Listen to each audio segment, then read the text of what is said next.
Turn down mute. Mute. Okay. All right. Right, we're live. Let's get it. All right, let's knock it out. 3 Black comics. Let's do this.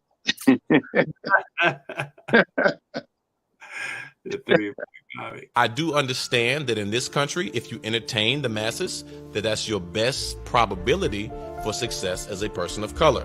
Because Oprah Winfrey, LeBron James, Michael Jordan, Kanye West, Michael Jackson, Michael Tyson, and all the rest of the great black people as you know them have made their fortunes through entertainment. So yes, since the plantation, we have been masterful in entertainment. We could play the fiddle. We could fight each other to the death. We could do all of these things that we're still entertaining. But to me, where are the black Mark Zuckerbergs? Where are the black inventors? Where are the black manufacturers? Where are the black industrial people? There's very few. Why? And so when little black children, so again, when I say my identity was created for me, it was placed on a platter to say, you can be successful doing this. Nigga, you'll never be Zuckerberg. We'll never let you own the metaverse and shit like that. But nigga, you can play basketball. What did the lady say? Shut up and dribble. That's what she told LeBron James a couple years ago. Nigga, they want you to dribble, do a moonwalk, and we'll have the rest of these niggas chasing the moonwalk and chasing the basketball. The worst thing. Wow. Okay. We don't fucking want to help each other. Let's talk about it. We hate on each other. We don't actually lift each other up. We talk all of this. It don't matter what the white person thinks. But when it really comes down to it, we don't help each other. So much so that black people don't even like to ask for help. We think that that's a sign of weakness. Like you can't let your pride allow you to actually need help. Want help. I'll do it on my own. I don't need a handout. I don't need nothing. That's the mentality we walk around with. And that's the that's holding us back. And a lot of the times, it be a lot of black people, and I'm going to get killed for saying this, but it's fucking true, that blame white people, and it's not on them, it's on us. And we don't want to eat that shit. And that's what I'm fucking tired of. Why don't we do that? Why don't we help each other the same way they do and stop fucking blaming them for some of the we find ourselves in moments when we have to take accountability? You're right. So what are we going to do about it? Stop fucking hating on each other. That's where it starts. We can't slap each other at the other guy's event. We can't do that kind of shit, yo. We got to stop complaining about what we're not getting when we're not even appreciating what we have. And I know they're going to come at me for that, but we talking today. That's where I'm at. Yeah, their opinion shouldn't matter. But that's not even the fight. We got to get to the point where their opinion is irrelevant. Right now, it's not irrelevant. It matters. And that's going to be the case until we realize that the only way that we can get beyond this point of where their opinion is relevant is to actually genuinely be for one another. Period.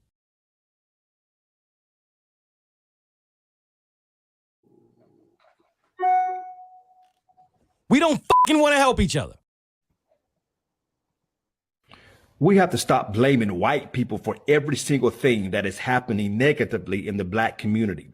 It is not white people's fault that 77.3% of black mothers birth their children without a father in a home. It is not white people's fault that we buy more stuff and own less. We own less real estate. We own less businesses. I mean, the reality of it is we didn't sell, white people didn't sell us into slavery. No, other Africans sold us into slavery.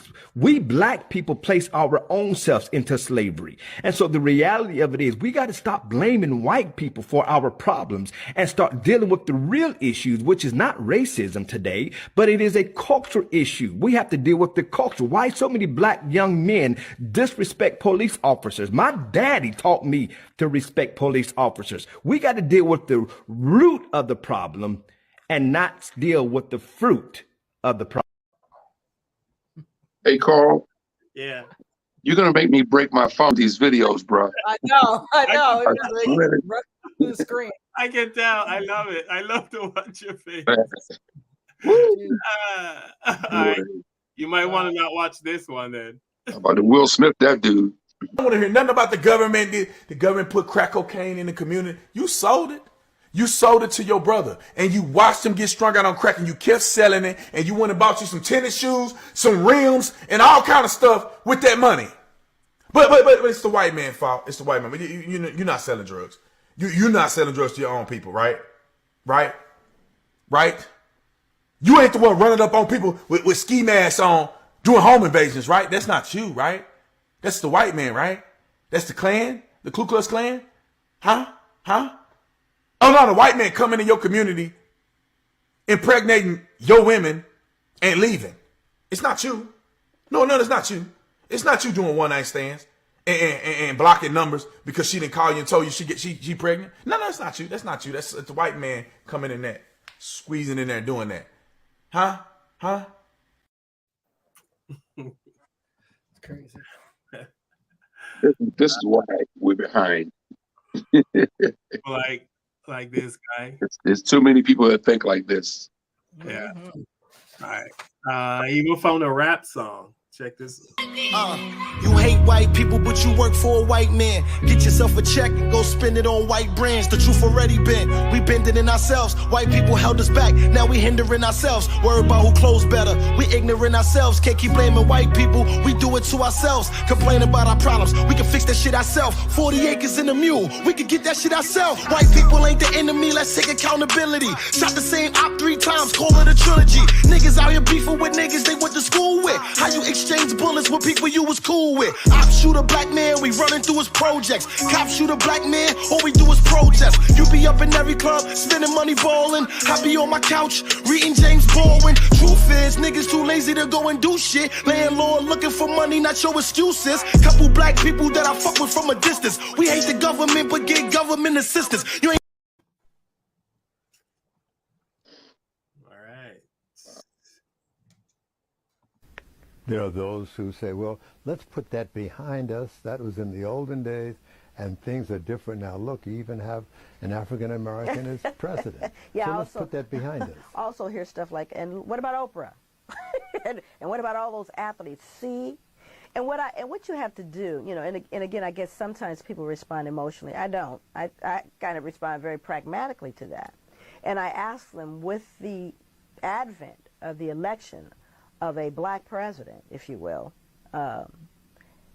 did somehow the overrepresentation of African Americans and Latinos in the criminal justice system, did they go away? Did it even decrease? As a result of the advent of this great historical moment, has there been a change in health disparities, in the poverty index? Has there been, do you see what I'm saying? So it's almost like a nonsensical thing to say to me, because those institutions that have historically been racist and biased and oppressive continue. The federal government said it twice themselves. They said, oh yeah, we've oppressed you for a long time during enslavement. We oppressed you after enslavement, hence Jim Crow, and we continue to oppress you. That's why they apologized. However, it was an apology that was empty, because it had no meat to it. So yeah, we oppressed you before. We're going to oppress you some more, and we're going to try not to oppress you as badly. But essentially, there's no meat to it. There's no, there's nothing to suggest that change has happened. And so I think for people who want to quickly put it behind them, let's get to that point. We don't need to look at that. And I've looked at that phenomenon. Or why don't you leave? They don't tell anyone else to do that. They don't tell Jews, just forget about that Holocaust. Don't speak about it anymore. It's just useless and it's ridiculous. Don't, you know, just why even? They don't do that. They don't, you certainly aren't going to tell Asian people to do that. Why do they tell us to do it? And I'll tell you my assessment of why that is. Because when we pull back the covers on us, we pull back the covers on other folks. So we rewrite European history as well. We rewrite our perceptions of those founding fathers and our perception of our inherent humanity, our willingness to embrace and our inclusivity, as it were. Somehow it throws a rock into that glass house, and you begin to realize that things weren't as they were written in the text. Not just about you, that black person. All right, here we go. Let's get it.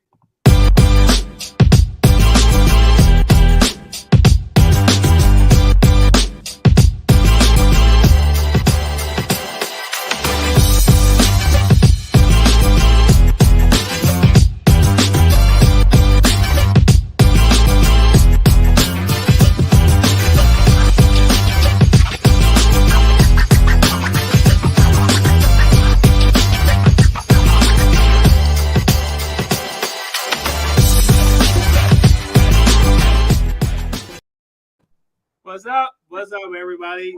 What's up? You got some fans from your DMX. What's up? Your DMX shirt. Somebody said they love your DMX shirt, man. Thank you. Thank you. Much love to DMX. Yes. So now RIP. Can you believe it's been a year already? Wow. It's been a year for DMX? Wow. Yeah, it's been a year, man. Unbelievable. It don't even seem like it does. It seems like it happened. It seems like it just passed, man. It's crazy. Wow. I didn't realize it Was it let me see. Yeah, it's been a year. I think it's been a year. Wow. Wow. Man. 50 years old, way too young, man. Hey, can I say something real quick to start the show off?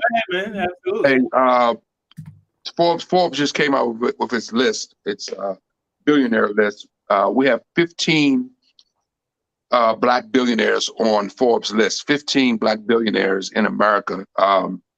So can we just stop the stereotype real quickly? Out of 15 black billionaires in America, 4 of them are in the entertainment industry. I'll name their names. Tyler Perry, of course. Jay-Z, of course.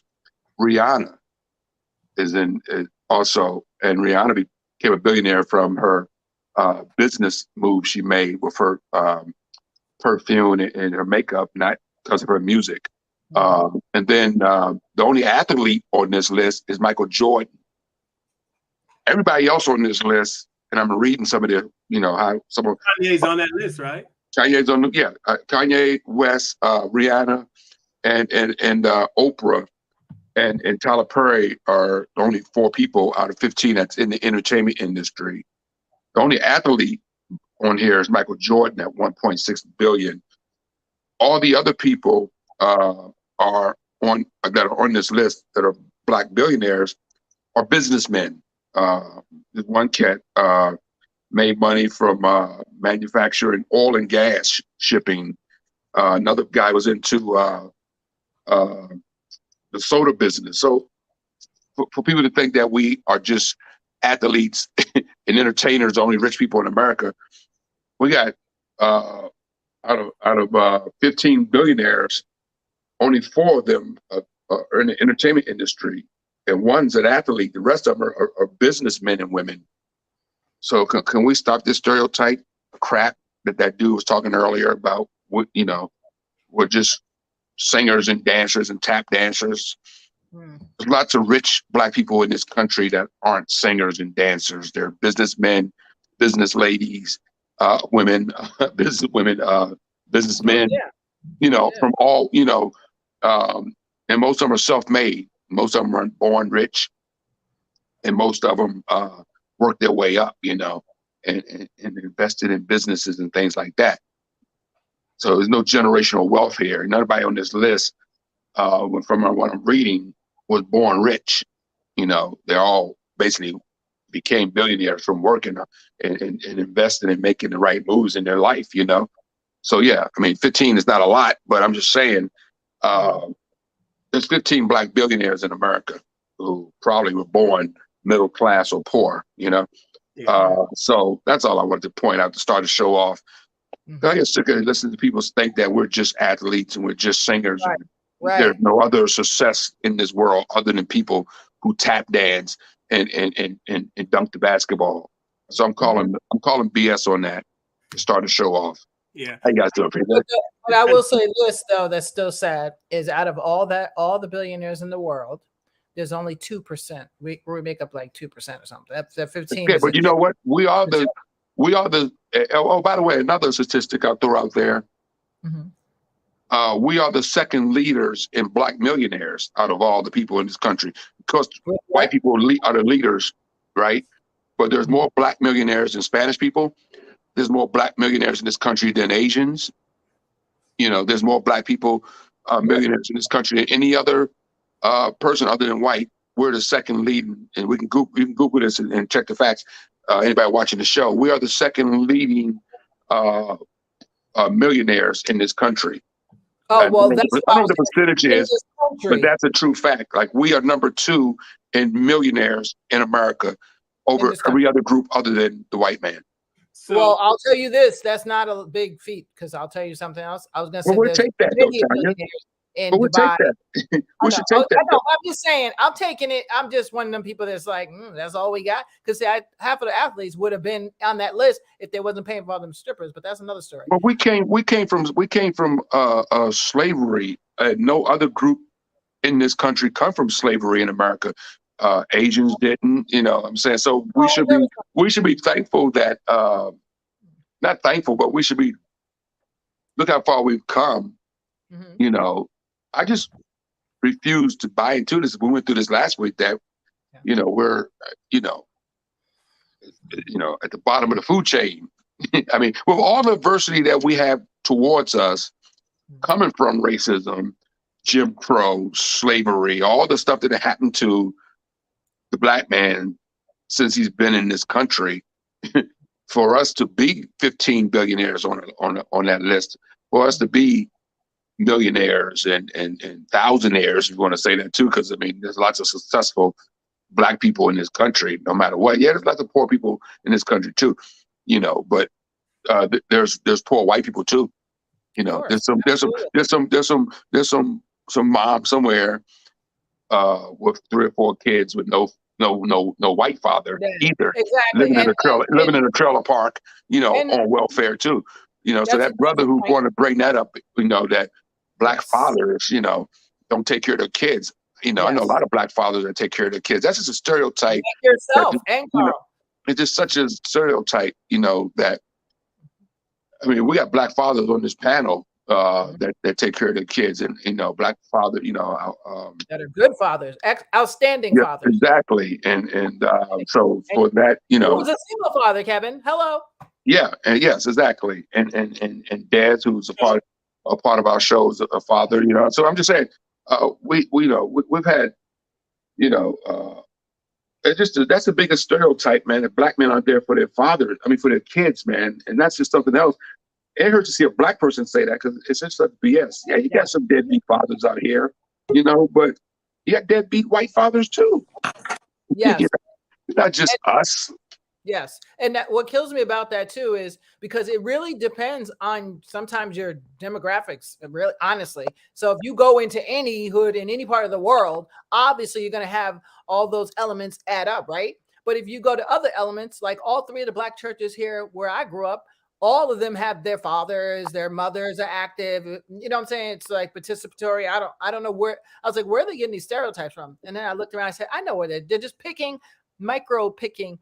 Let me go to this area, the bad area of Chicago or somewhere, Bronx or wherever. Give me any place, and you can be Paris. There's poor areas in any part of the world, and I can attest to that. And Kevin, because you travel a lot. So that's if you go to the poor area, of course you're going to find the same thing. But the problem with us, when people stereotype and say, "Oh, all those black women's like a single mother," I'm a single mother by choice. So don't have sympathy for me, and don't put me in no category, because my kids are outstanding human beings, period. That's what you want to know. That's what you care about most, that you're not paying for them, and that they're outstanding human beings. That's really what you want as a parent, right? So are you saying that I mean, the topic of the show, the question was, should black people stop complaining and stop blaming white people for all our problems? I mean, it seems like you guys are saying we're doing well, so we need to leave white people alone. Stop, complaining, and stop saying white man did this, the white man did that. Seems like we're doing pretty well on our own. No. All of our problems are problems that we can fix ourselves. No, we still can blame them. They still did their dirt. Well, first of all, I want to address this once again. He says that I'm misguided. I am far from misguided. Okay, let's get that right. I am not misguided under any circumstances. I've traveled the world. I've been around the world. Poor, rich, don't matter to me. Don't matter who you are, black, white, chains, I don't care. Doesn't matter. I'm telling you from my experience. Now, your experience may be totally different, and you can say that. You're welcome to come on the show and say whatever that is. You know what I'm saying? But I'm not misguided. Trust me when I tell you on that one. From Right. my perspective. Tiffany, can you do you have audio now, Tiffany? Can you hear me? Yes, now we can hear. Oh, All right. I can hear me. Okay. Now we can hear you. So, ladies and gentlemen, we have a panelist, a guest panelist, Tiffany Coates. Is that how you say your last name? Yes, Coates. Okay, Tiffany Coates. She saw us on YouTube and loved what we do, and she wanted to be on the panel, so I invited her. I don't know if you saw the videos we ran earlier, but you know the topic. We were talking about, should Black people just stop complaining and blaming the white man for all our problems? It's 2022. Are white people still having that much of an effect on our lives in 2022? So let me put out a few facts here. And I kind of, and half on this. There are ways that white people still do impact our lives. So people who say no, the reason Black people flourish in entertainment, because you can't take someone's talent. Once you have talent, they can't take that from you. So there's nothing they can do about that. If you can sing, dance, box, whatever you can do, rap, whatever, they can't take that. That's why we flourish. The reason we don't do so well in business, because they can do stuff behind the scenes to stop your career, to put a kink in your career, to Sabotage. Yeah, there's stuff they can do with a stroke of a pen or not hire you. Or there's so much that they can, and I have seen it, and they have and will do, as to not to let you flourish in the business world. You know what I mean? And of course, the business world is run by white people.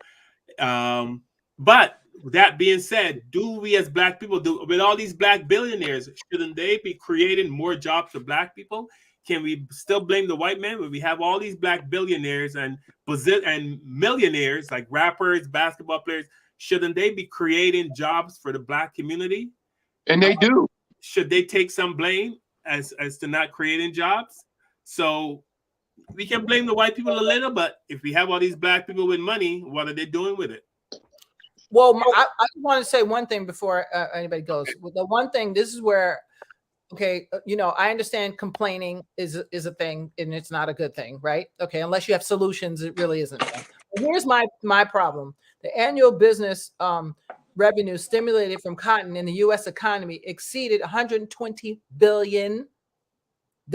Okay, making cotton America's #1 value-added crop. Okay, so with that being said, it's always like I just feel like we're always at a loss, and not to say that we can't do whatever we got to do. We can't become millionaires. I'm not saying that. I'm not complaining in that arena. I'm saying give us our reparations, because some of our grandmothers and great grandmothers literally died to make sure that we could get that America has everything that it has now. It would not be where it's at now. So with that being said, now you can open the floor, because that's really my problem is, when are we getting our reparations? You just gave Ukraine money, which is nice. They probably needed it. You gave the Asian hate money.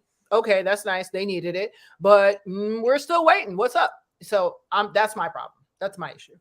Okay, so Tiffany, our guest panelist, we're gonna go to you. Should we stop blaming the white man in 2022? Why are we still complaining about white people? But let me finish a few facts that I was saying. Recently, there was a study done, and people with Black sounding names weren't being hired by corporations. That's a fact. That's not a fairy tale. But that being said, with all the Black billionaires and millionaires we have, should we still be relying on white people for jobs? Why aren't those Black people creating jobs so we don't have to deal with this stuff? Your thoughts, Tiffany? Well, you're right. It is 2022, and I think that we should take the direction a whole different way instead of complaining. It's time for solutions, and it's time to start doing. We should take the other people, I don't want to mention their names, take their strategy and start building without even complaining. People out there making their own communities and doing their thing. And if anything happened, they sticking together. We should do the same thing. Other than complaining of reparations, I think we need them. But I think it should be with assisting us and help, meaning we need mental health. we are still suffering from 500 years worth of mental health and physically, mentally, in the system, the social system, and still to this day, we are still going through it. So if we're going to get money, we need to have money that's going to go into building our Black people's self-esteem again. Start learning one another. We need to know more about each other's culture, you know, because I feel like if everybody else can band together and have their community, why we can't have our community and do better. As for rich people, for some reason, I think they got in their contract not to help their people. Some do help, but some don't.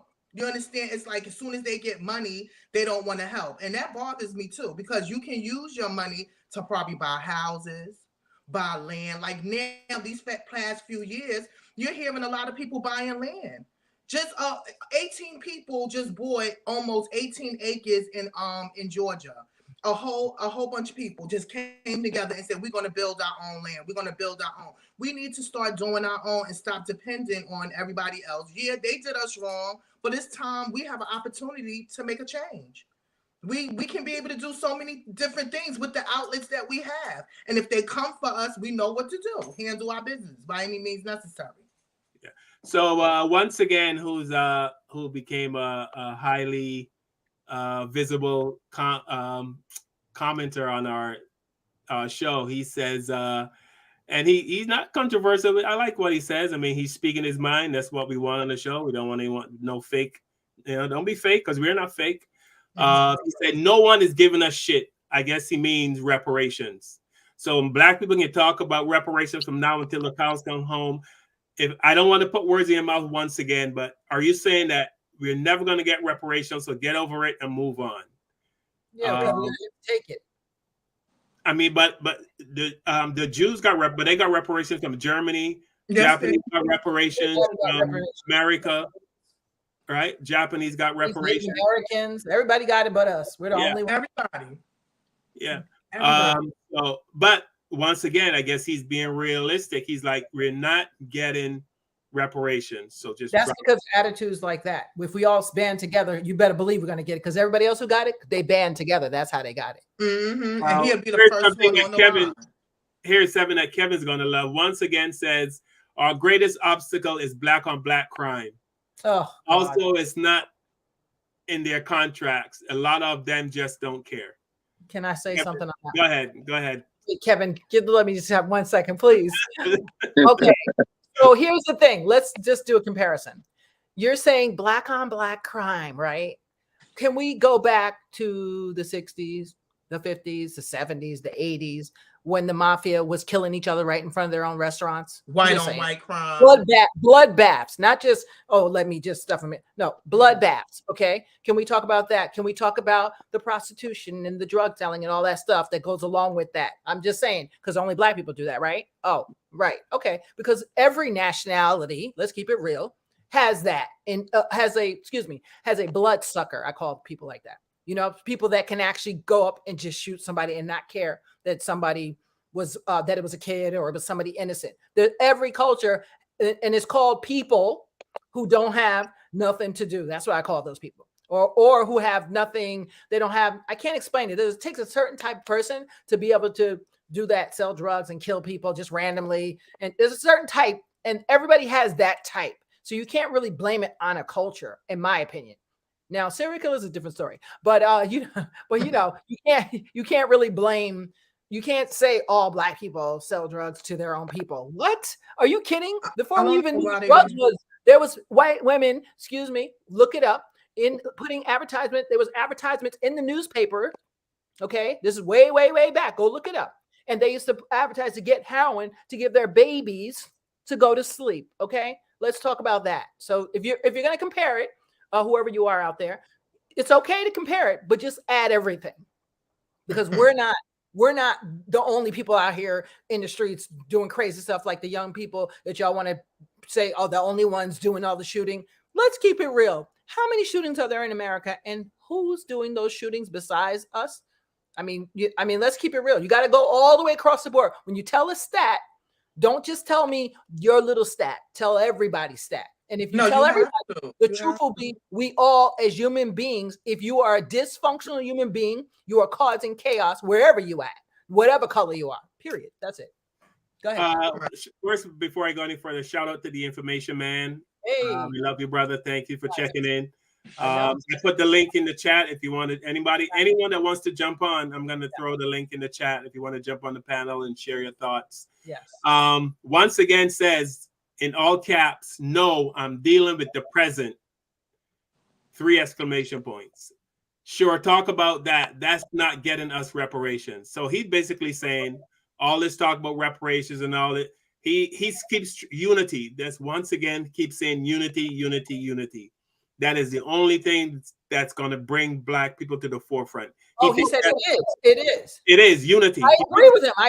That's what I'm saying. That's the one thing. That's it. There's nothing else. But when we start talking about, we do this and we do that and we do this and we do that, and then we ain't getting nothing. No, because the late Dick Gregory said, if you in a Black community, that's Black on Black crime. If you're in a white community, there's white on white crime. If you're in the Chinese community, it's a Chinese on Chinese crime. Yes, everybody has their crime. So we are going through it. They going through it. So you can't categorize us like that. I don't like that either. Nope. Don't categorize nobody, because Kevin, you want to speak now? You're still boiling from the Black on Black crime. I know.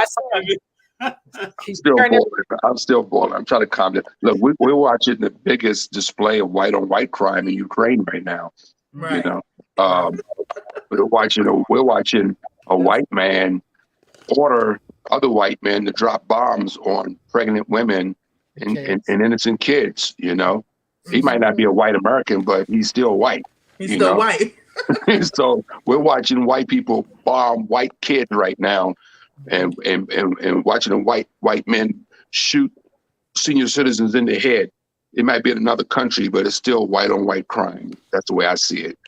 So, I mean, if you want to just talk about history of violence, you know, Black people don't even come close to the heinous of crimes that have been done by the white man. Let's keep it real, you know. So I don't even want to hear that. Yeah, it's Black on Black crime. You know, it's a sad thing. I mean, we Black people shoot Black people and rape Black people or whatever, but we're not the kings of any of this, you know.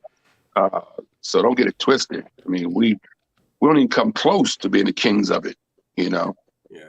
So it gets glorified a lot because of the news and stuff like that, you know. Chicago. We hear about Chicago all the time.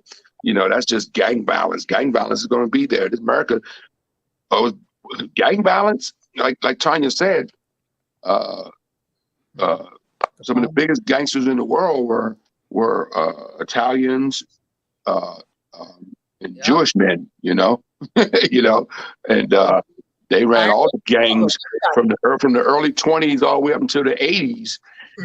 They ran all the illegal gambling, illegal drugs, prostitution rings, money laundering. Vegas wouldn't even be here if it wasn't for. They only got stopped because it wasn't paying taxes. Vegas was invented by by a gangster, right? So I mean, Sin City, you know. So I mean, everything, you know, we didn't invent shit. Just be honest, you know. So yeah, I mean, so I just, the Black on Black crime things, it makes me boil when I hear people say that. It's just so unfair, especially if it's coming from another Black person, you know. So Pamela Jones says, right on, Tiffany. Whatever you said, Tiffany. Pamela Jones says, right on. Once again, I'd like to know, are you a Trump supporter? Just curious if you support Trump. Once again, also says, I thought the show was about Black people. I think he's meaning, why are we comparing ourselves to white people if the show is about Black people? The sense I get from once again is, he says he's not a Trump supporter. The sense I get is that once again thinks that Black people have to take care of our own problems and stop looking at other people. But we have a special panelist also, Mr. Information Man. What's up, brother? Hey, how y'all doing? Peace. Peace to you, the guests and everything like that. I want to dispel some misnomers from one of your folks in the chat room. I think is once again or someone of that nature. Peace to you. No hard feelings towards you, but I gotta bust your bubble.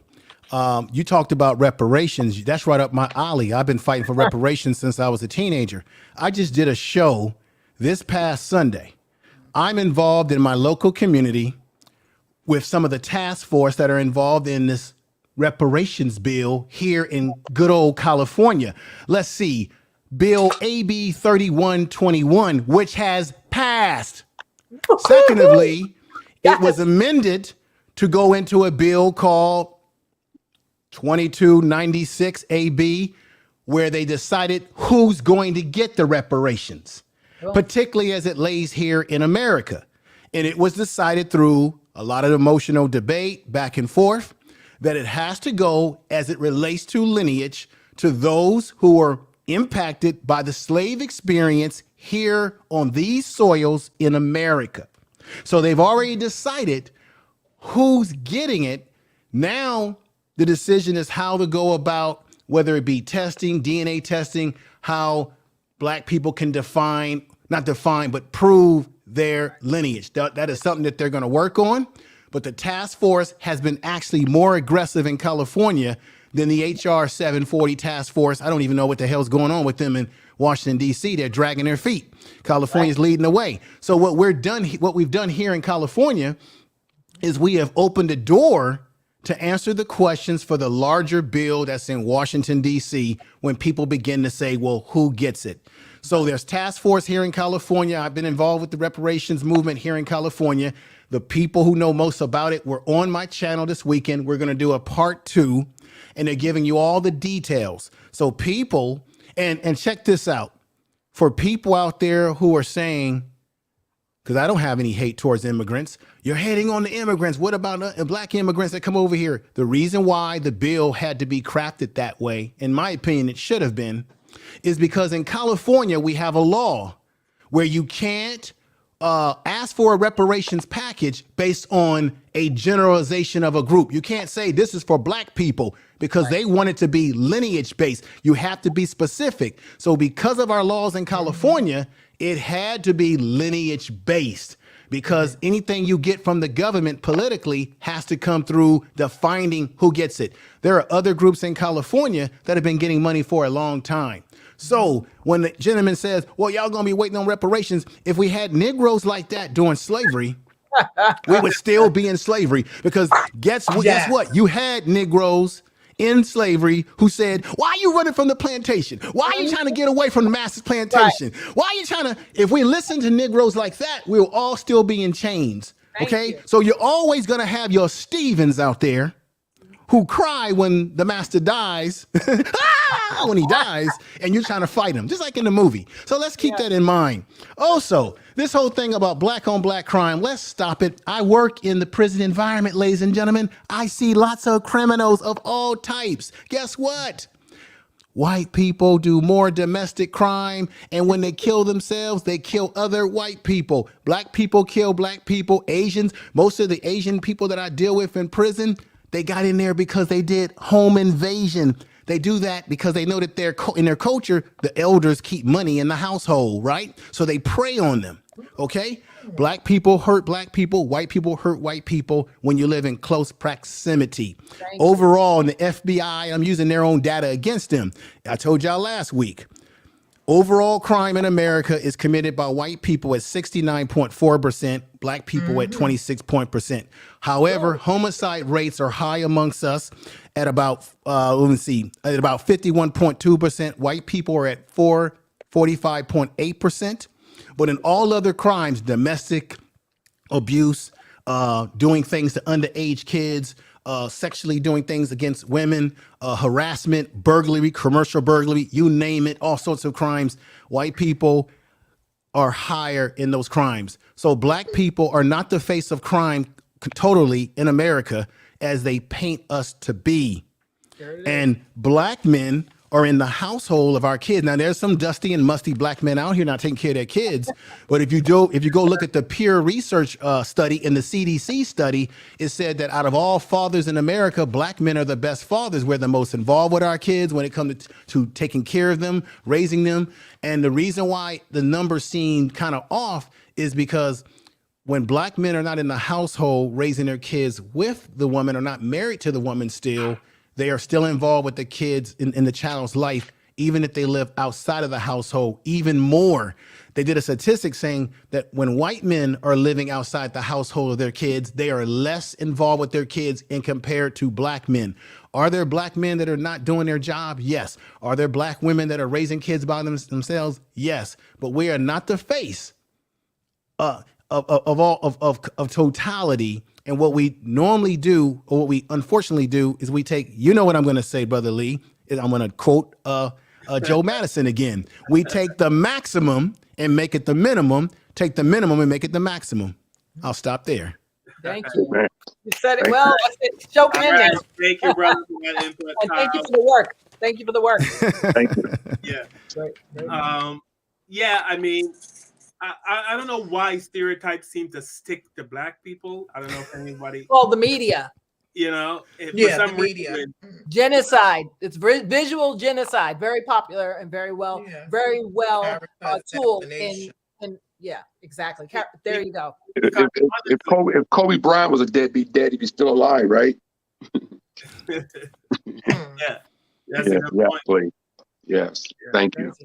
Thank you. That was we needed that reparations piece, and I was hoping you would talk about that because everyone keeps saying, "Oh, we're never going to get reparations. That's never going to happen." I was like, "Fool! A few states already made it a law, and they're just working on how to do it. Yeah. So don't try to say it ain't never." Yeah. The way I see reparations is that black people can chew gum, ride a bike, at the same time that so you still need to go out there and get education, get training, skilled trades training, take care of your family, do it if you can, because it ain't going to fall out of the sky to us. But the way I see reparations is that I'm not really fighting for reparations to see money in my pocket. I'm trying to create this for the next generations to come when I'm no longer here. That's how our ancestors thought. Yeah. Our ancestors had the same thinking that I may not see freedom, but my generations past me will. We're that generation. So that's why we can't listen to Negroes who talk that way, because like I said on my show last week, if we were to get money tomorrow, the same Negroes who tell you today that we're never going to get it will be the first one in line saying, "What about me?" Online. They have their hands out. "What about me? What about my reparations? I'm with y'all now." See? Yeah. So, you know, what I would like to say is, didn't they just pay millions to the families of the people who died from opioids? Yep. Is that a form of reparations? Right? Well, didn't the tobacco companies have to pay millions of dollars to people who died because they smoked? Yeah. But I'm just trying to compare. I mean, if you can say if they can pay out money to families of people who died from taking drugs, you know what I mean? No one forced them to. But that's coming from corporations' bank accounts, not America's bank account. Right. Yeah, I know, but I'm saying, you know what I mean? Here's once again. It's going to speak for himself, so put on your seatbelts. Okay, all right, I love it. What's up? What's up, man? Yo, what's going on? Yeah, first of all, I'm so I'm doing this little clandestine. You know what I mean? It's okay. Go ahead. So you don't think black people deserve reparations? No, see, that's why, first of all, everything that I'm saying is being misconstrued. And I'm a little heated right now, so I'm trying to be calm about it. But first of all, I'm not a Negro and all that other stuff. And I said 1 billion times, black people do deserve reparations. I read about the bill in California, how they're deciding who they should give it to and all that. That's beautiful. I'm not against that. So if we was to get reparations tomorrow, of course I would have my hand out. I'm not a black man. I don't deserve reparations if I don't agree with 100% of what you're saying. That's the truth. Now, as far as black on black crime, the problem with that is, of course, every race commits crime. That's Obvious. Of course they do. White serial killers, they shoot up the schools, this and that. I got all of that.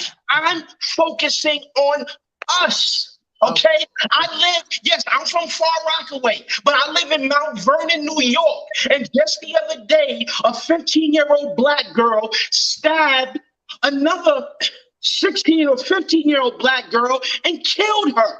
So you mean to tell me I should worry about what white people are doing in their community, but not focus on where my daughter and her friends got to walk the street? It doesn't make sense. Again, yes, white people commit crime. And that's another thing. So what? There's no term white on white crime. Who cares? So what? There's no term Asian on Asian crime. Yo, as a matter of fact, Inframan show, I've been to prison. I was in prison. Yo, them Asian dudes was in there, home invasion, kidnapping. They had files this thick. I know Asians commit crime. I grew up in Far Rockaway. I seen so much crime, so much drugs, Dominicans, Puerto Ricans, whatever. That's all beside the point. We need to focus on us on all levels. That's what I'm saying. And even Kevin brought up the Ukraine. Who gives a damn? We ain't in the Ukraine. Unfortunately, they treating the Africans over there bad. So we can acknowledge that. But are we in the Ukraine? And if you want to go around the world, in every country, there's issues. In China, in Africa, in India. Do you know how bad it is in India where they kill women? Yep. If you don't want to get married, you know, they have arranged marriages. Yeah. So we can talk about problems all over the planet. How are we ever gonna fully get ahead if we can't start with the basics of us in this country? So I see what you're saying, and you have a good point. Right, we need solutions. You're saying focus on us, and that's it. Yeah. So I get what you're not saying opposite of what we're you. saying. You're saying focus only on us. We don't care about what everybody else is doing. And I can hear you. I can hear you. Yeah, I don't anyway. Necessarily to care because, of course, we live in a global. You know, we acknowledge what's going on. Knowledge is power. You understand? Right. But we dwell on that too much, and it becomes petty. That's another thing. Like when I'm saying all this stuff, oh, he's a troll. He's not black. So you're gonna, not you, I'm just saying whoever, they're gonna deny my humanity of being a black man because I don't agree with 100% what everybody else is saying. And then you talk about prison. I've been to prison and I've been to college, so I have a well-rounded view. And let me say this, I didn't just get involved with these issues because of YouTube, okay? I grew up in Far Rockaway. When, does anybody on the panel remember Howard Beach? Yes. When Michael Griffin got chased on the Bell Parkway? I went to high school with his family. Yeah, yes. Come on, Sean Bell, his fiance's from Far Rockaway. You come on. That was going on. Mayor Dinkins, during Mayor Dinkins' administration. I'm not listen, Eleanor Bumpers. Yes. Does anybody know who Eleanor Bumpers was? Yes. So I'm not oblivious to any of that. My point is, it has to come through strength. No. It's never gonna come through, you know, tearing up our communities, always bringing up what they do. And then you brought up millionaires and billionaires. Carl is right. They should be creating industries. Why aren't they? So sure, if your name is Shaniqua or whatever, you should be able to get a job. You should be able to go to a black man or a black woman and get a job. You know what I mean? Yeah. So if I'm getting you once again, your point is black people tune out everybody else and focus on black people. Just focus on ourselves. And take care of yourself. Yes. And take care of ourselves. Let me tell you something. I went to jail for selling coke, first of all. I'm not proud of that. But I grew up around a lot of drug addicts, okay? And drug addicts can always give you an excuse why they're on drugs. Their girl left them. Their wife cheated on them. They lost their job. Systemic racism, whatever you want. doing drugs don't make it better. It makes it worse. So and that's why I brought up black on black crime, man. We kill it. You don't see the babies getting shot in the head when they sleeping in their bed? And we shouldn't talk about that because the white man it is an issue. Use it against us. And another thing, hell no, I don't support Trump. Are you kidding me? Of course not. I don't support Republicans or none of that. I support black people. I got you, brother.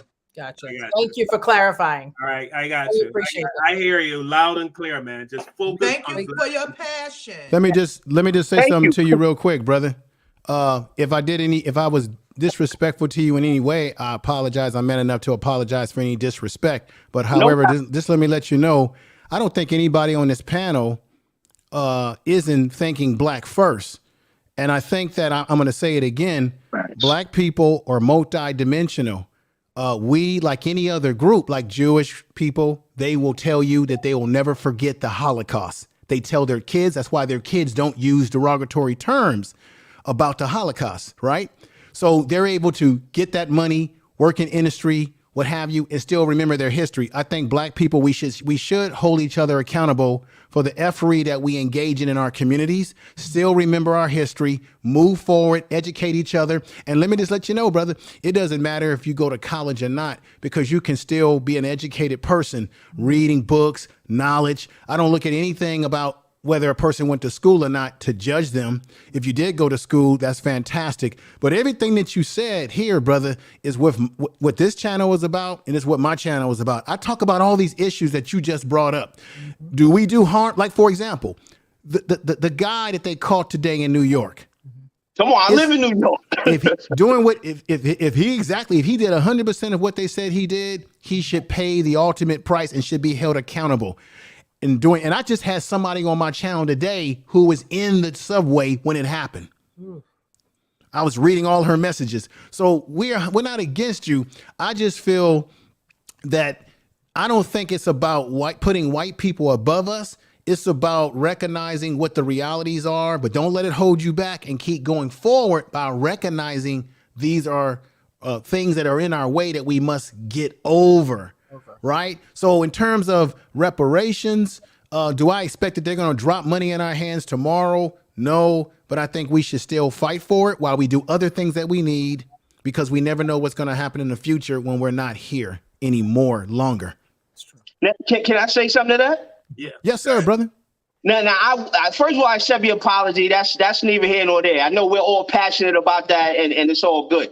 But yes, sir. The thing about it, and what's so great about this, of course, all of us care. You know, we may have different opinions, but we all care. The problem is the people that don't care. You understand? That's who we need to be reaching, you know? And it's unfortunate because you can say and I'm sure you do great work. I'm sure everybody does what they can do in their own personal lives. But in order to change things on a systemic level, we need everyone involved, from rich to poor. You look at certain places. I'll give you an example where there's a black mayor, a female black mayor, and the violence is off the hook. I don't know if it was Cleveland or wherever it was. It could be anywhere. It was a black mayor. She honestly said that they should have a meeting with the gang leaders, the OGs, to try to stop the violence. Do you know how crazy that is? And that goes to one of the myths that all the OGs was taken off the street and now the young G's don't know what to do and all that other stuff. That's crap. People need parents. And that's another thing. Now listen, I thought they said all the black fathers was out of the home because of welfare. But now you're saying black fathers are the best fathers. So which one is it? Are we blaming welfare for taking us out of the home, or are we the best fathers? And speaking for myself, I'm not the best father, but I stayed in my daughter's life from the time she came out and until they put me in the ground. Okay. And okay, a lot of us do. I got mad friends who take care of their children, but the ones that don't are the problem or part of the problem. And that's who we need to reach. And the same thing with the gang. You know, Kevin said was just gang on gang. It's not just gang on gang. These gang people are killing babies and children and grandmothers. You got black women and fathers crying. They done lost their sister, their son, their daughter, and all of this stuff. Would you go to tell them, well, hey, listen, you know, white people do it too. So, I mean, come on, we got to lose these type of mindsets. The type of mindset that when I say this stuff, I'm called a troll instead of somebody thinking logically and realistically of what I'm saying. But I think that people say that, brother, because we've been taught in American society through cultural conditioning that everything is negative is related to what black people do. We tend to think that black people are the scourge and that we're doing all the violence in America. It's not denying the violence that happens in our community. I'm not saying that you personally, but I'm saying is that they usually make the face of crime the face of black people when there are many black people who go to work every day and don't commit crime. And I believe that it is the minimum of us who commit the criminal activities that are being used as put on a pedestal over those of us who are the large number of people who don't commit crime. It's probably a lot of black. You said something about being in prison. I'm in California. We incarcerate the most people. I've been working in the prison system damn near over 20 years now, and I see a lot of white dudes in there who are committing heinous crimes that are not being the face of criminality, right? Killing, you know, the son of Sam. I mean, come on, Dylan Roof. Right. I don't want to get too far off subject, but I'm just saying that I see a lot of white guys and other ethnic groups where I'm at in California, because we got everything in California. And I see a lot of them in there doing crimes that they keep saying that only black men are committing. And I'm looking at their C files, their records. And I'm not a correctional officer. I work as a mental health therapist. So I'm also helping brothers and mentoring them to get them prepared to get out of the prison system and not come back. Because I see some of the hypocrisy in the system as well. I'm gonna stop there because I don't want us to take the show off track here. Have you were gonna say something? I was going to just say that there's probably men in prison, black men in prison who had fathers also that committed crimes. And so everybody who in prison, every black man in prison is not there because he didn't have a father. So there's some dads in the homes that raised their kids, and there's kids still went out and did stupid shit and ended up in prison. So definitely, I completely agree. Yeah. I know I can attest to what you just said because I deal with them. I counsel brothers, and some of them do have fathers. And just see, that's another stereotype, though, that we have to deal with. That if you're in prison, it's because you didn't have a dad. If you're poor, it's because you didn't have a dad. If you're not doing well, it's because you didn't have a dad. A lot of, and I brought up millionaires at the beginning. A lot of millionaires in this country didn't have dads, you know, and still managed to be successful. You know, it's about making choices when you're a young person. I guess everybody's not going to have the best father in the world, the best parents in the world. You know, it doesn't make. It's not a death sentence to mean that you're going to grow up and be in prison for killing a bunch of people. Like this cat that got arrested today might have some mental issues. I would think. You know, I don't know I don't know if he had parents or not. He may have had parents, but he might have had some sort of mental issues. Yeah, somewhere in his life that led him to where he is today. Like he's being now, this guy is now being charged as a terrorist, you know, for what he did. Mm-hmm.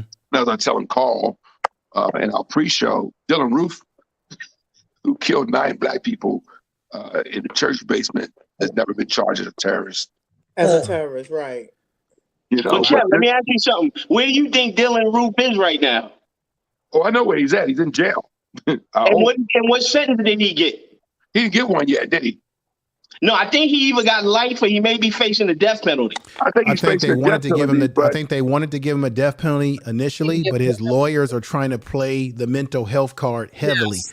I don't think they're going to get. I don't think he's going to be executed. I think he's just going to get a life sentence. Mm-hmm. Well, it's sure taking a long time for this. When was his murder? It's sure taking a long time for this trial because I think like we already went through 100 trials, and this guy's still sitting on. Like, when is this trial going to happen? You know. Yeah, it's taking a long time. I mean, racism comes up in places we don't even think that it would.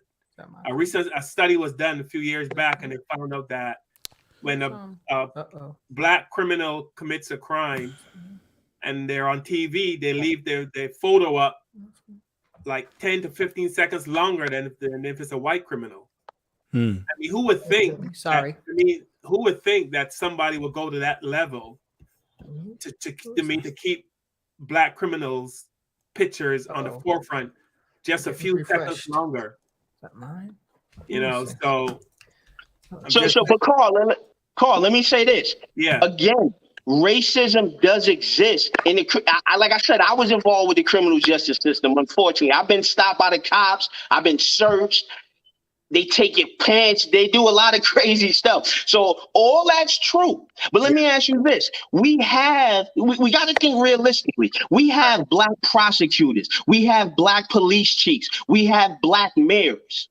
What's the point of black people being in those positions of power if they're not doing anything to change this narrative? You're absolutely right. We don't need them.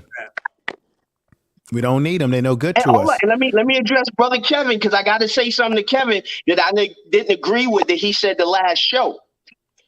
He said that we shouldn't hold our black leaders to be perfect, and that truckers and rednecks, they don't want Trump to be perfect and all that other stuff. I don't know what truckers and rednecks want. I don't know what they expect of Trump. I don't rock with Trump. I'm glad he's not the president. I don't expect our leaders to be perfect, but I expect them to uphold the law and to do their job. And let me give you an for instance. If you look up the Pritchard Water Department, you will see it was run all by black people, and they ripped off all of their constituents. And it was unfortunately a black woman who embodied so many stereotypes because she took all this money, and what did she do with the money? Bought Gucci bags and Nikes and Jordans. And this is a grown adult woman, a black woman in charge of the water department. So if we can't have people in place in infrastructure that's doing the right thing, how can we ever combat systemic racism or anything like that? But that's probably, brother, that's probably a small percentage of black leaders, though. So you mentioned this lady right here who was a criminal, but then you got another 50 people who aren't criminals that are doing the job and doing the work, right? Everybody, I mean, she stole money. That don't mean every black politician is stealing money. Yeah, you have black politicians that take advantage of people and steal money. But then you got those who don't steal money, those who are working to get things done or trying to get things done, you know? So, yeah, I mean, we're going to pick out a few assholes out of a whole group, you know? I mean, we have to, because we can't afford no assholes. Okay. Well, we're going to have that, though, bro. We cannot, there's going to be criminals and bad people in every bunch. No, we can't afford it. That's not a reality, man. I mean, so hold up. So we shouldn't call them out? No, I ain't saying we shouldn't call them out. Okay. I'm saying we can't. I ain't saying don't call out bad people because they're black. I'm saying we can't expect Malcolm X to be perfect. We couldn't expect Dr. King to be perfect. We couldn't expect John Lewis to be perfect or anybody else because none of them were. They all had their faults. They all made mistakes. They all did things that were bad somewhere along the line. But we also remember them. I'm talking about our ancestors of the past. We remember them for the good they did. And we got people doing good work today that aren't perfect, you know? I mean, I see black people that ride Al Sharpton left and right. But as soon as something happened, that's the first person they call for help. You know, so that's very true. That's very true. Come on, I used to see Al Sharpton all the time in Brooklyn. I grew up around Al Sharpton. Yeah, he's not perfect, but he's putting in work. I mean, you know, he's still putting the work in, but he's not perfect. But then when we ride him, he's already getting, you know, heat from the white man. Then when we jump on and give him more heat, you know, we defeat ourselves at that point. That's all I'm saying. We got to give our people out there that's trying to do stuff, that's in the fight. We got to show them a little, you know. Grassroots people. Yeah, you know what I'm saying, Daniel. Yeah, I'm gonna go to you next, Tiffany. But it just seems like there's a brighter spotlight on Black people. It seems like we held a higher standard. You know what I mean? Like, we're not going to talk about Will Smith, but, you know, when Will Smith did what he did, people said it made Black people look bad. We fought to get to the Oscars. Now look what we did. You know, for some reason, stereotypes seem to stick to Black people, and we seem to be held to a higher standard. I can't put my finger on it as to why, but, you know. Hey, Carl. Because we are the ones that make all the money. Hey, Carl, but think about this real quickly. Look at Will Smith's punishment. Yeah.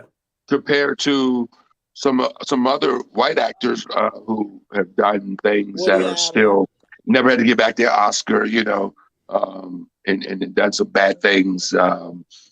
So yeah, I mean, yeah, you know. Go ahead, Tiffany. And also, Will did that because he was emotionally unstable. He did that. He was going through something, and he played himself when he should have controlled his emotions. And I'm very upset that Jada didn't karate chop him in the hand and be like, sit down. We got this. You understand what I'm saying? We'll talk about it later. No, you pushed your man, and he went up there and pimp slapped somebody for no damn reason. And the Oscars should be sued because he got slapped on the job. He should hit their pockets.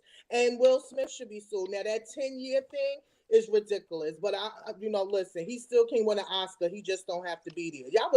They was already fighting against them anyway. But like you said, they always put us as Black people on this type of thing. But like I said, we the one that make money.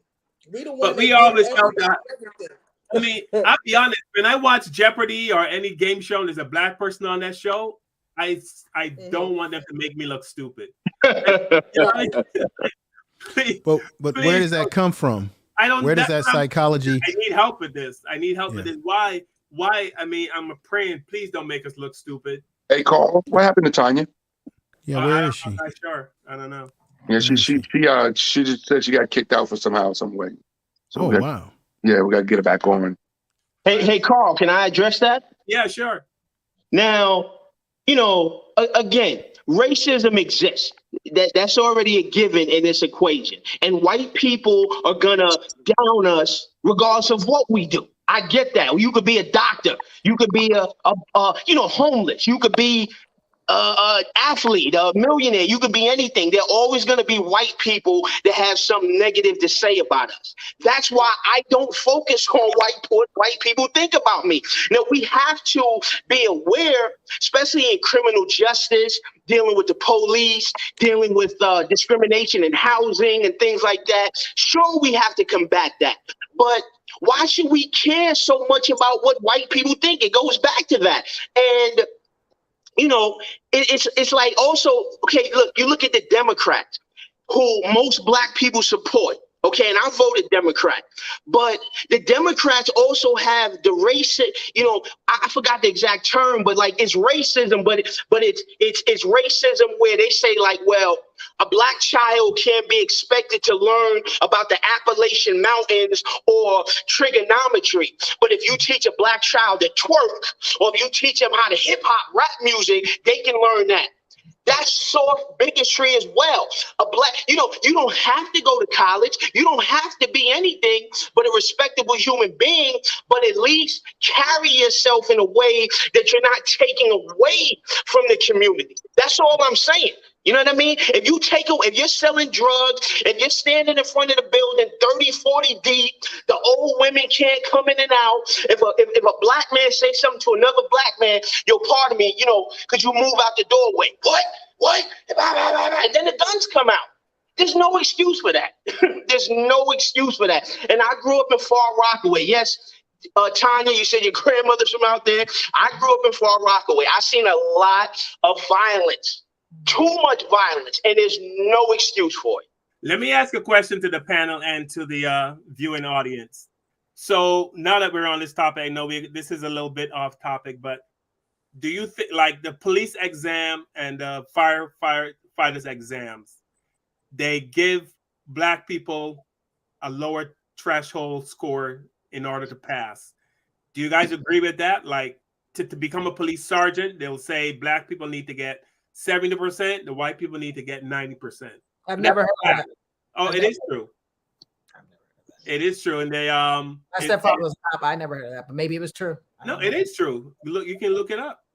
Black people, they don't require as high a score to get promoted. You've heard of that? Have you heard of that once again? Or definitely, and that's the sort of bigotry of Democrats. That's the same thing in New York, where they want to eliminate testing to get in, like, to the the great high schools, of science and math. They feel they have to lower the bar or get rid of the bar in order for Black people to compete, and that's. Again, that dumbs us down. Again, if there's something unfair, if it's an unfair bar, that's one thing. But I know I'm just as smart as any white man. I don't need bars lowered for me to get into places. I just need it to be fair. Yeah. I mean, they even do it for women in the fire department. Well, that's what I was going to say. That's trickery at its best, in my opinion, when you start lowering the bar, because that really just means that other people, particularly women, which is sort of like civil rights, they made the civil rights and, we can have our rights. And it's like, we'll let white women come and be presidents, but you can't get in. So it to me, that's all trickery, is what I call that. And it is what it is at this point. I do me. Information man, I don't know if you're muted. We can't hear you. Let me ask you a question about that. Certainly there's police departments and jurisdictions all over the country. Where you got that information from, was that all police departments, or is that a particular police department or a particular region? It was here in Connecticut, and the Black police, they sued. Okay. They sued to make them keep it. Okay, because I know people that have been police officers that are Black, that are, went high up in the ranks. Yeah. And they never said anything about having a small score like that. So that's why I'm saying, the reason why I'm bringing that up is let's be very careful not that you are painting this picture, but we don't want the narrative to be that, Black people are being given easy tests. It might be in a particular part of the country, a particular place, because this has been my experience. They do everything they can to flunk us out of the system, right? Whether it be at college or school. I mean, when I was in school, I knew I had a professor or some teacher who didn't like me for whatever reason because I was Black. I knew it was because of my race, and I could tell the kind of scores I was getting that there was a racial bias there. I could see it. I could feel it all the time in some cases. So, see, part of the problem that we got to really make sure we fight is that, Black people in general, not all Black people, we kind of have this self-hate towards each other that comes out of slavery, where we project and counter-project onto each other. So we hate on each other. Just like when you're in your family, you tend to take your frustrations out on people in your family, people that are closest to you. We tend to take our frustrations out on people that look just like us. So that's why I think sometimes Black people, we put this unwanted pressure on ourselves when we say, hey, I hope he doesn't F up on the game show. Or I hope Will Smith made us all look bad when he went up there, when in reality, they're not making us look bad as individuals. I don't think they're even making us look bad as a collective group. They're making themselves look bad. But because we have grown up in America, where we've never been given a fair shot, we don't see too many Black people in certain leadership, that when they do get in leadership, we do have high expectations for them, because in our mind, dude, if you mess it up, you're going to make it bad for everybody. So then when we have a corrupt Black police officer, corrupt Black politician, and they F up, we do take it on our shoulders, because we've been waiting for us to be in leadership positions. And then when we F up, we're very difficult. We're very hard on one another. When white people F up, we'll just say, okay, that white person F'd up, that happened to be mayor, and we move on. When it's a Black person, we'll talk about it for days. You said that. No, Pamela Jones said, if we're going to talk about tests, you need to talk about who's writing them and how the questions are structured. Yes. It has been proven that many tests are structured towards the white culture. And they were structured to keep us out. But a police test? I mean, I've never seen the test. I just know ever made, in my opinion, was made to keep us, and not just us, but other people that are not like the people that made the test, to keep us out. And why? Because I mean, even let's look at all the union jobs. Let's keep it real. We're going to keep it 100%. Let's look at all the union jobs. When you first got here, there was only certain people. There's police and firefighters. Let's keep it real. Electricians. Come on. Let's keep it on. You know why you know who they are. I don't have to say who they are. You know why they created unions originally? Yes. You know why they created them originally? When black people came out of slavery into Reconstruction, who had most of the skills to build stuff? It was us. We were building everything. So when black men came into job opportunities, we had more skills than white men. White men were concerned about their jobs. If you go look at the history, there were riots and fights on some of these jobs. So they technically created unions to protect white men's jobs originally, because black men had most of the skills because we were working with our hands coming off of those plantations. Yes. Now hold on. Let me address that. And I agree with you 100%. I love black people. I'm great with my hands. I build stuff. I'm doing construction right now. Okay. But, and this is something Information Man Show said last time. Do you know who's taking all that? And it sounds like, oh, racism, you don't like this, you don't like that.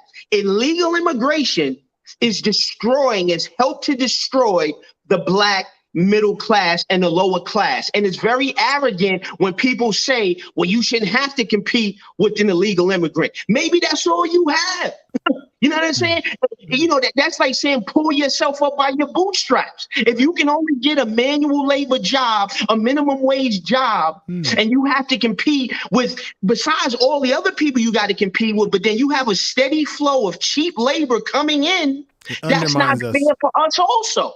You know what I mean? And I'm talking about American citizens, not 20 years ago, not 100 years ago, right now. Even in California, look at the homelessness in California and so many black people. You don't think they want jobs? You don't think they would do those jobs if they were paid a living wage and proper working conditions? But it's been drilled in our head. We don't want those jobs. We don't want them jobs. Because they tell us on television every day that the illegals are work harder and they're doing the job that we won't do. I'm telling you right now, I'm in California. If you were to pay people a livable wage to pick tomatoes in the fields and under good conditions and good damn wages, you'll have a lot of people out there picking tomatoes. Yes, and thank you. And both of you have great points. And that part always gets me. Oh, it gets me because and this goes back to the whole should black people be appreciative or whatever, not be worried about reparations, whatever.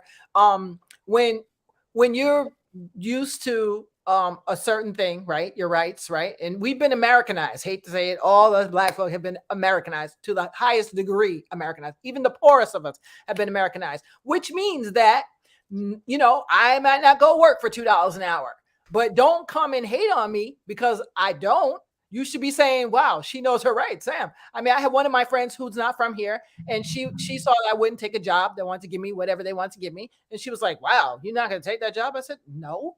Why would I do that? And so now someone else to say, oh, she's a bum. She's not going to take it because she's a bum. But I know, you know what I'm saying, that there's just, this is what their rules are that somebody else made. So I'm going by them. And I did those rules. So now you're going to give me what I'm supposed to get. I'm not saying it's bad for someone to take it, but don't look at me and say I'm a bum because I didn't take it. You should be saying, wow, she's really utilizing her rights. That's what but I don't get that. I get, oh, you think you're too good? I'm like, no, actually, I don't. I just think that you have to do that. Let me say real quickly, when I was a kid, all the construction workers were black. When I was a kid, I think all cab drivers were black. All landscapers were black, you know, so we did lose those jobs to, I guess, illegal immigration, unfortunately. So, but yeah, well, I mean, you couldn't, when I grew up, every construction worker I knew was black or you know, so. Faith Factor, she said something very interesting. She said, I agree with Tanya. White people put systems in place to hold us back, and they continue to move the bar higher until it's completely out of reach. Okay, so what's the solution here? So how do we get to a point where we don't have to lean on white people so heavily for jobs. What I'm saying is, and what once again is saying is, if we united all the black people that have money, the billionaires, the millionaires, the hundredaires, the thousandaires, and we can create jobs so we don't have to deal with this stuff. I mean, 10 years from now, we're going to be saying the same thing. 20 years. Thank you. 30 years. Hey, Carl, that's like saying Jeff Bezos should only hire white people, right? I mean, look, here's the deal. LeBron James has hired half of his neighborhood and made them millionaires. So black people are helping black people. You think all these black billionaires, there's 15 black billionaires that I pointed out at the beginning of the show on the Forbes magazine, you think they don't have tons of black employees? Of course they do. Yeah. Right. You got Tyler Robert Smith. Tyler Perry has probably 99% of his people that work for him, and he has hundreds of employees that work for him are black. And that's not Oprah has a lot of black people work for her. I mean, Michael Jordan. I mean, I don't speak for Michael Jordan, but I'm just saying. But I'm saying most black people that are like the Tyler Perrys of the world, or black billionaires that have businesses, or black millionaires, or LeBron James, who's probably going to end up being on a billionaires list in the next couple of years. You know, he hires his whole staff. I mean, everybody he hired half his neighborhood he grew up with, made them millionaires, and they're hiring black people that work for them. So it is an outbranch that's happening, but it's not enough rich black people, I think, to hire every African American in this country. You know what? You got about let me push back a little. Okay, so what percentage of black people are in America? We're the second largest group, right? We're only like no, we're like 14%, and the Latinos are outpacing us. They're a greater percentage. Well, that's the thing. When you think of just one thing with that stat. Let's be very careful with stats. Well, you would say Latinos are white too? Well, no, definitely not. That's what I'm going to say. They trick some of them do. They trick us. Define themselves as what some of them do put down they're white. Let's keep this in mind, right? But if you were to take all the people of the African diaspora, like keep it real, like 100%, it's not really 14%. But they won't tell you that because remember, there's a media genocide. I'm just saying. Right. Let me address this though. Let me say this. Besides the black millionaires and billionaires, we all have to, and I don't like using the term get on code because it sounds corny, but all of us need to do our part. Whoever's not doing their part is taking away from the total collective. You understand? When I grew up in the 70s, I heard songs like "We Are Family" and "Say It Loud, I'm Black and I'm Proud." You understand? We should call each other brother and sister. We lost that. And you can blame Jim Crow, you can blame the black code, redlining, whatever you want to blame, but we lost that. And we need to get that back because Tyler Perry, whoever, they can hire whoever they want. They're not hiring millions of black people. We need infrastructure. We need companies. We need corporations. I hear so many people say, buy back the block. Why aren't millionaires and whoever? Listen, you go to any place, Chicago, Detroit, wherever, Cleveland, rundown neighborhood. People have the money, not just one person. People have the money collectively, get together, buy the homes, hire black people from the community to fix up the homes, and then sell them at an affordable price. Meanwhile, you buy a grocery store. They always talk about food deserts. There's a food desert. Buy grocery stores. There's nothing for the kids to do. Create recreation centers. You understand? We can do all of that. We can do that ourselves. That's all I'm saying. I'm not saying we ain't going to get pushed back. We got to do that. But it's being done in some places, bro. It's not being done enough. Like if they come at us, we got to fight. You know, like Black Wall Street, how they burned it down. I will put my life on the line. If we had a black community, and even Tiffany spoke about Brother Ben X, and all of them buying real estate and buying farmland. If we did all that on a collective, I would be willing to defend that neighborhood with my life. But see, but let me just say this though. Let's not get Ben. I know Ben X. I've talked to him before in the past. You got to remember, Ben X is the part. What does he have? He's a part of the Nation of Islam. Yeah. So there you have he's a part of a group. I've been saying this. Black people need to get more. You say that being on You may say, hey, being on code is corny. It's not corny to me because it's reality. We need to be joining up in forces. The Nation of Islam is a group, a religious, a faith, a way of life, and they collectively work together to buy property. So the reason why he's doing that is because he's a part of a sect of people who have that mindset of what? Just what you've been saying, brother.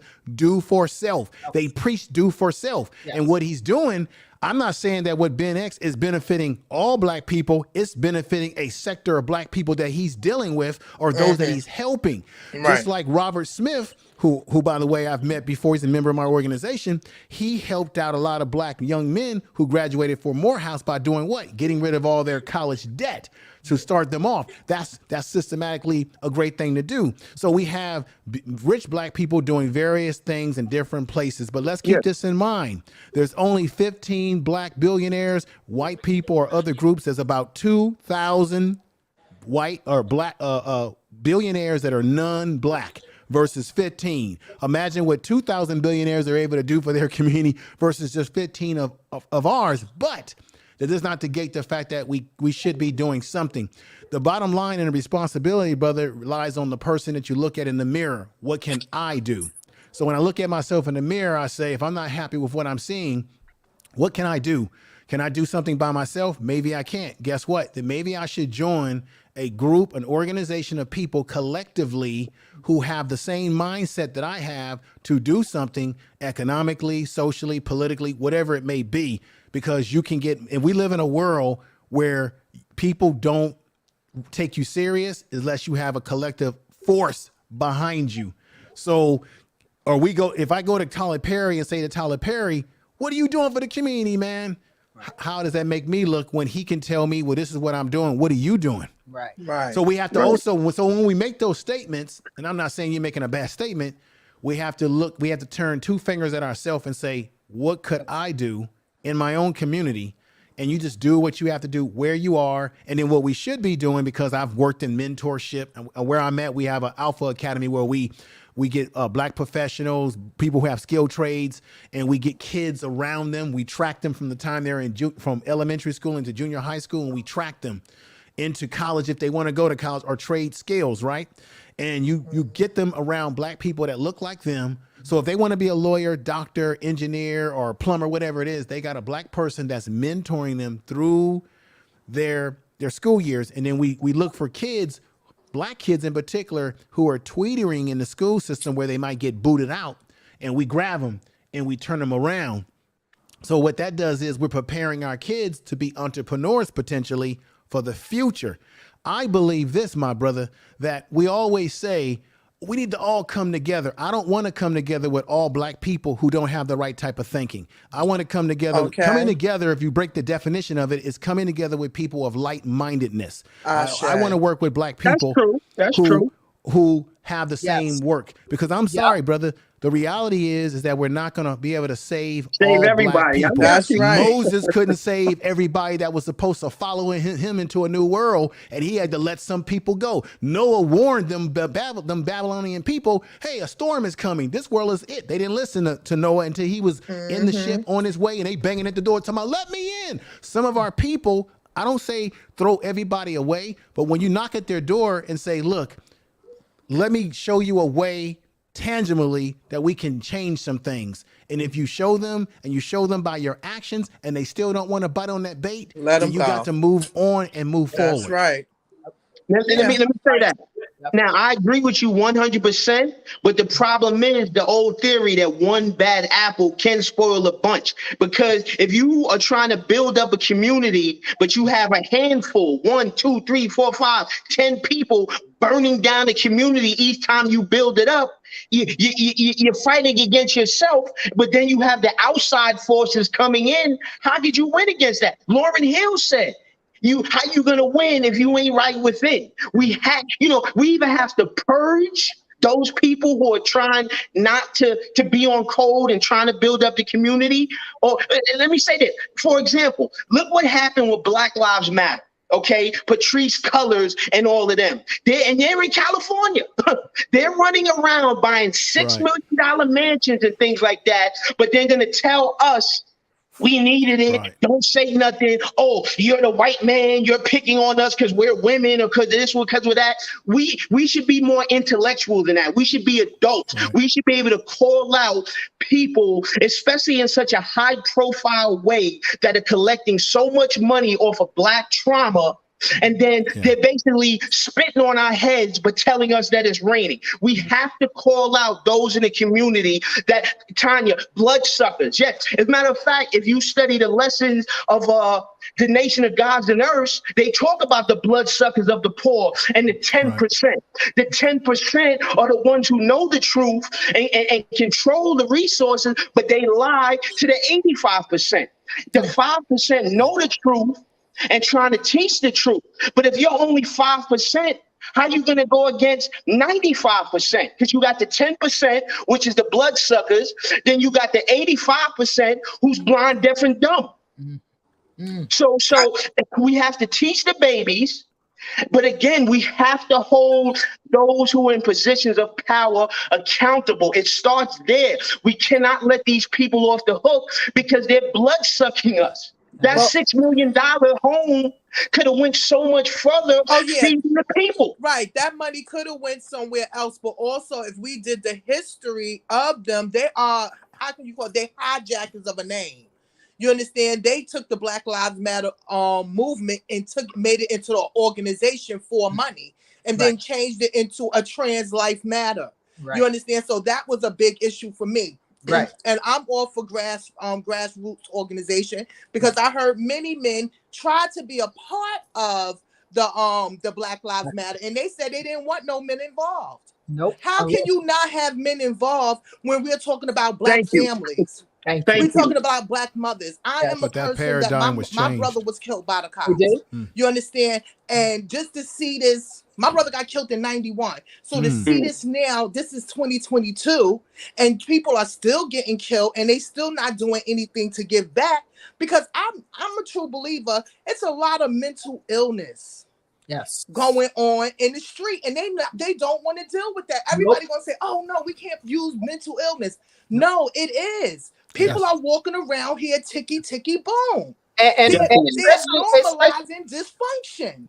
And we've been doing it for years and years and years and years. And it's time for change. Like you said, it's time for change, and it's time for us to start doing things on our own. And not everybody, yes, we can't save everybody. Never, because those will be the ones that will turn against you fast. And I'm a true believer because I know if I go out there and preach, they're going to try to assassinate me. I'm not trying to get assassinated. So my thing is, I'm trying to just help the people that cross my path. Right. Who I can touch within right now. Because let me tell you, you can't help everybody. And most of the people that's in high status, they are controllable people. They are controlled. So they're not going to help us like that. They're not going to do anything like that. They are put in that position for a reason.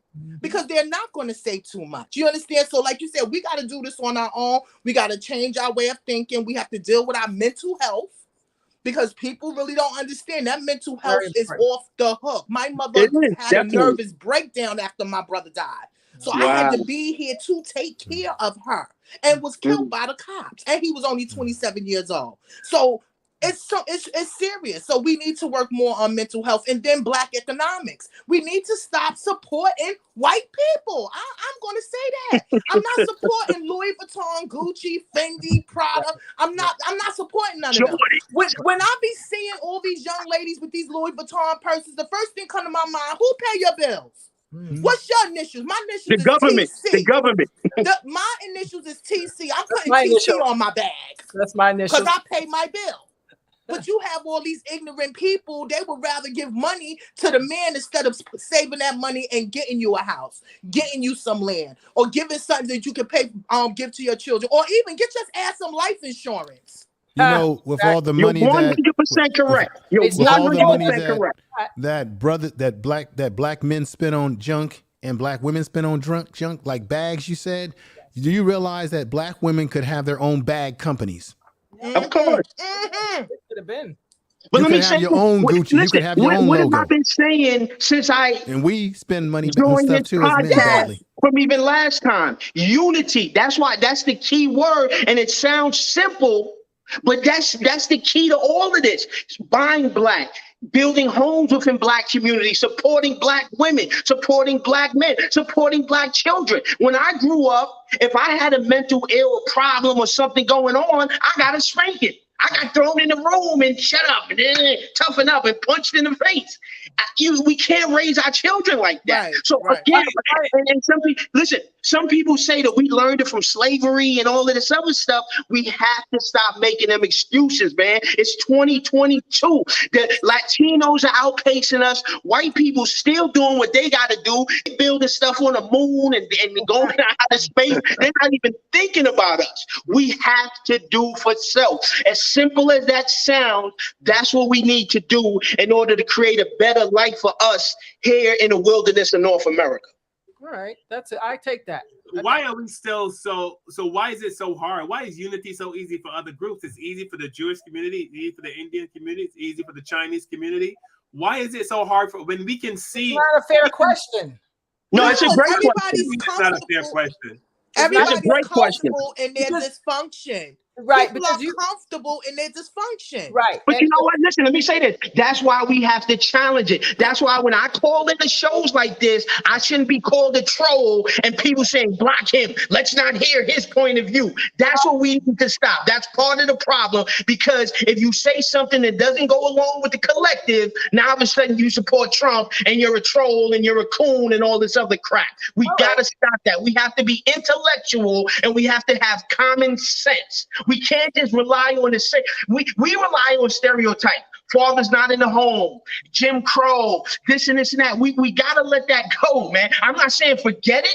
I'm not saying ignore it. I'm not saying it never happened, but we can't use that as a crutch going forward, because if we do in 2030, 2040, 2050, none of this is going to matter. It's not going to matter. Our neighborhoods, our infrastructure is just not going to be there, and it's going to be too late. So once again, Pamela Jones said the reason Jews and Chinese and Indians can have such great unity because they didn't go through slavery. That's bull crap. That's crap. No, that's nonsense. That's not bull crap. No, that's not bull crap. That's not bull crap. That's not bull crap. I mean, I'm sure you know this, so I know I'm not bringing down nothing like that. But I'm just saying, you've got to take into consideration for I don't know how many years, centuries. I get it.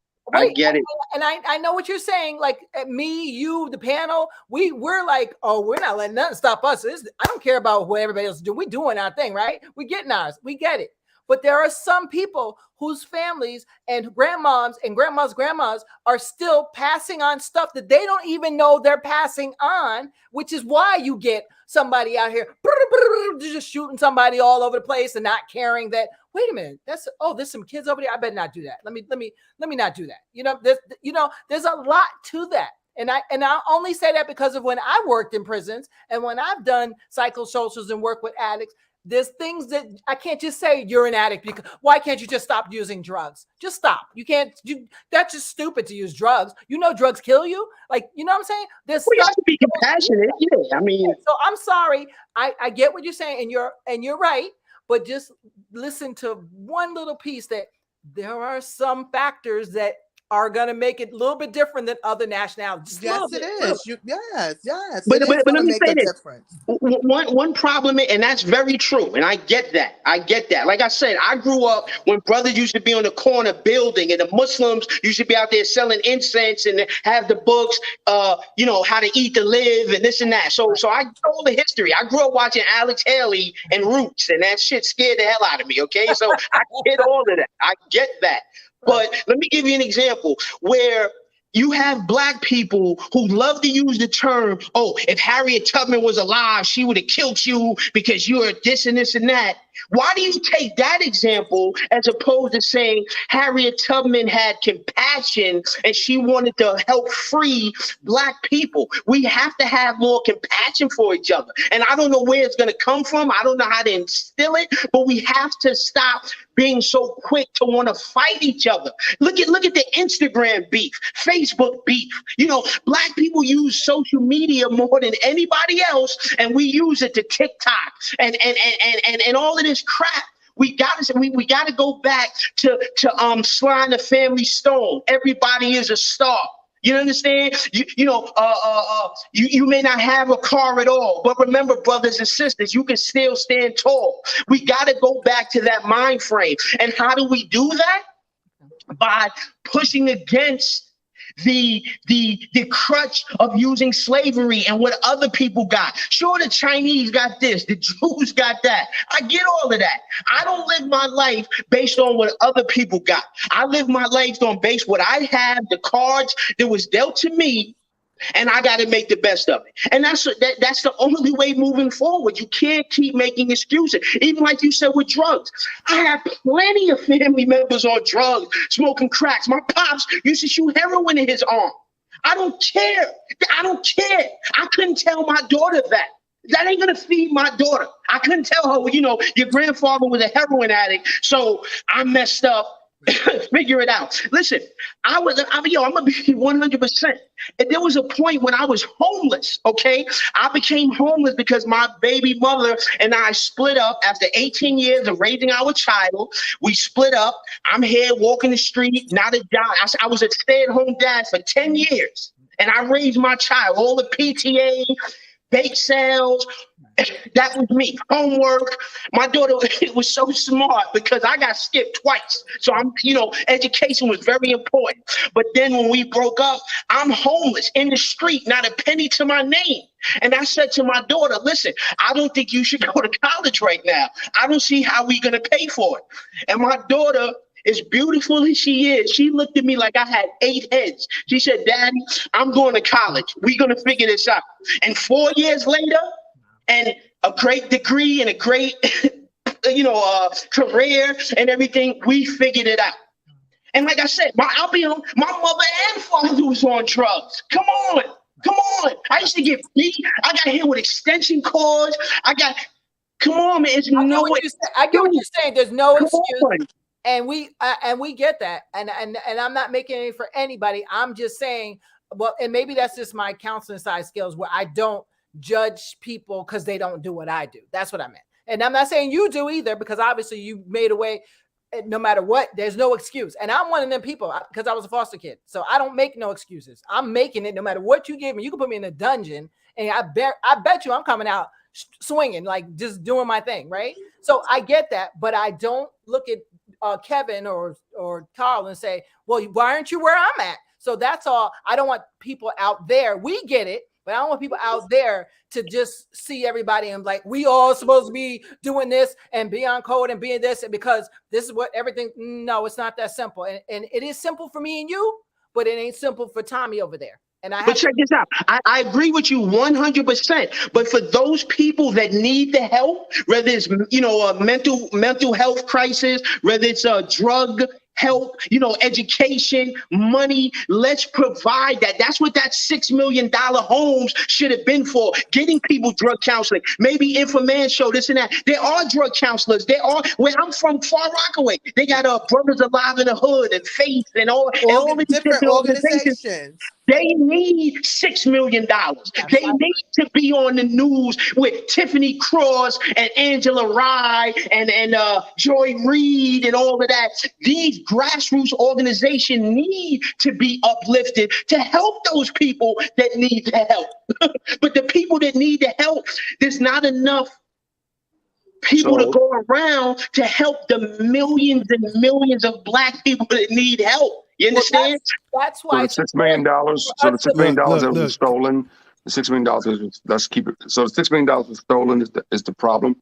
I'm just asking. That's part of the problem. That's not the only problem. That's part of the problem. The billions of dollars of drugs that was put into our neighborhoods by you know who is not the problem. We're supposed to ignore that, but we're gonna bitch about the $6 million house. Right, because we can't really ignore that, because if we think about it, the crackhead, the people that was on drugs, that was on crack, their grandchildren are the children today.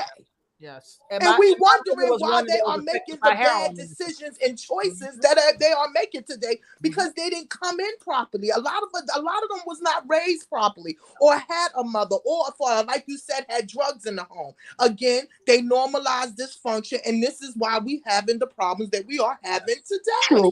And they're But listen, That's what I'm trying to let me get say at. this. That's First what I'm of trying all, to get at. We cannot forget what happened in the 70s That's right. with the heroin being put into our hood, or the 80s with the crack cocaine put in our hood. CIA did It's still affecting the families today. It's still affecting generations today. I mean, on a personal, my family has been affected by crack cocaine. So I mean, so it's still is a trickle down effect from the 80s. Or the heroin in the set. So yeah, we can't act like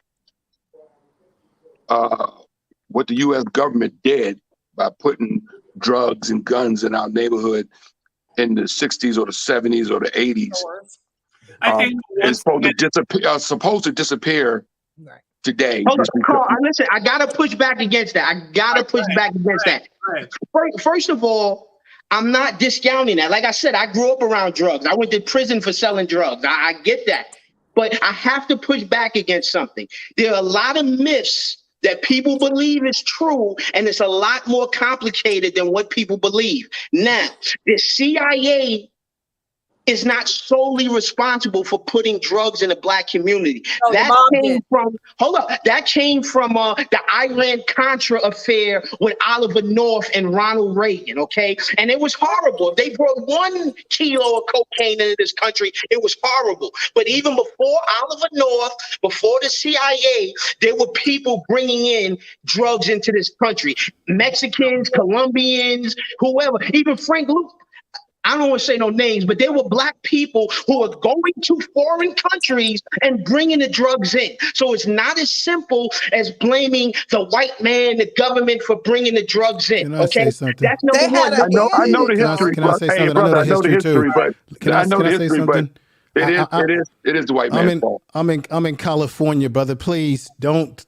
I'm in California, brother. I've seen too much. Just like you say, you've seen a lot. I've seen too much. I didn't grow up in a silver spoon environment, brother. I'm sorry. The CIA, the government, this country, all of it is connected. All of it. Even Rick Ross himself said that he couldn't have done what he did in South Central LA without the connections he got. Let me finish, brother. Brother, we've been listening to you. Go ahead. Give your strong statement. Now listen to what I'm saying here, brother. Rick Ross himself said that he could have never done what he did without having the connection he had. They went straight up to the damn White House, all the way to our government. All of it is not disconnected. It's all interconnected, from the CIA to the DEA to all the drug enforcement agencies. There's been too much documentation to show how you had federal agents in the CIA, CIA agents, FBI, who were actually allowing certain drug dealers to push drugs into the country for other reasons, as you brought up about these rebels and all these things that were happening in Central. Yeah, that was happening in Central. But there were certain elements in our government that was allowing these things to take place. So we can't disconnect it from, because all of that represents the government, my dear brother. All of it. And they sold it just like the Italians did in New York, where you're from. They said, what? Don't sell the drugs in our neighborhoods. Give it to the Black folks, right? They first gave it to the jazz musicians. They started giving it to the jazz musicians were the first ones to get hooked on it, right? In those communities. So what I'm basically trying to say is there's so many government, you had white boys with planes flying in where they did know that the white boys were doing this, and they looked the other way until they decided to arrest them when it was in their good. The only reason why I've been checking out the whole thing about Escobar, the only reason why the government got concerned about the whole cocaine trade, because at first they weren't concerned about it, is because of all the money that was being made and they weren't able to tax it. Once they realized, oh shit, all this money, American money flowing through here, it's not taxed. Oh, let's get on this drug situation to stop it. They didn't stop it because they gave a damn about Black people. Nope. They were concerned about all this money flowing that was not being taxed by the government. And you had officials people who were involved in this at the highest levels that never went to jail for this, never in a prison jail, but they put me and you in jail for doing low-level deals on the streets. When I was growing up, I used to see this all the time. I used to see, I'm sure you've seen these things. You said you saw a lot of stuff, brother, where you got cats on the streets selling the low-level drugs. They get arrested, but some dude that's connected to the government, he ain't doing no time. And he's pumping it in. So even though my theory, my attitude is this: just because they're trying to put drugs in our community don't mean I got to take those drugs, right? And the black people that sell them to us, shame on them. They should be ran out of our communities. But we know for a fact that that black person that's selling us those drugs didn't have the ships and the heavy distribution to bring it in. And even if he got it from South America or some connect in Mexico, nothing comes into America unless America wants it to come in. Right.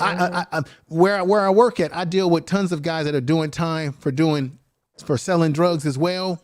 And I've heard that they've told me these stories, how they got their connect. And most of their connect didn't come from someone that looked like me and you, but they are regretful for the damage that they've done to the community.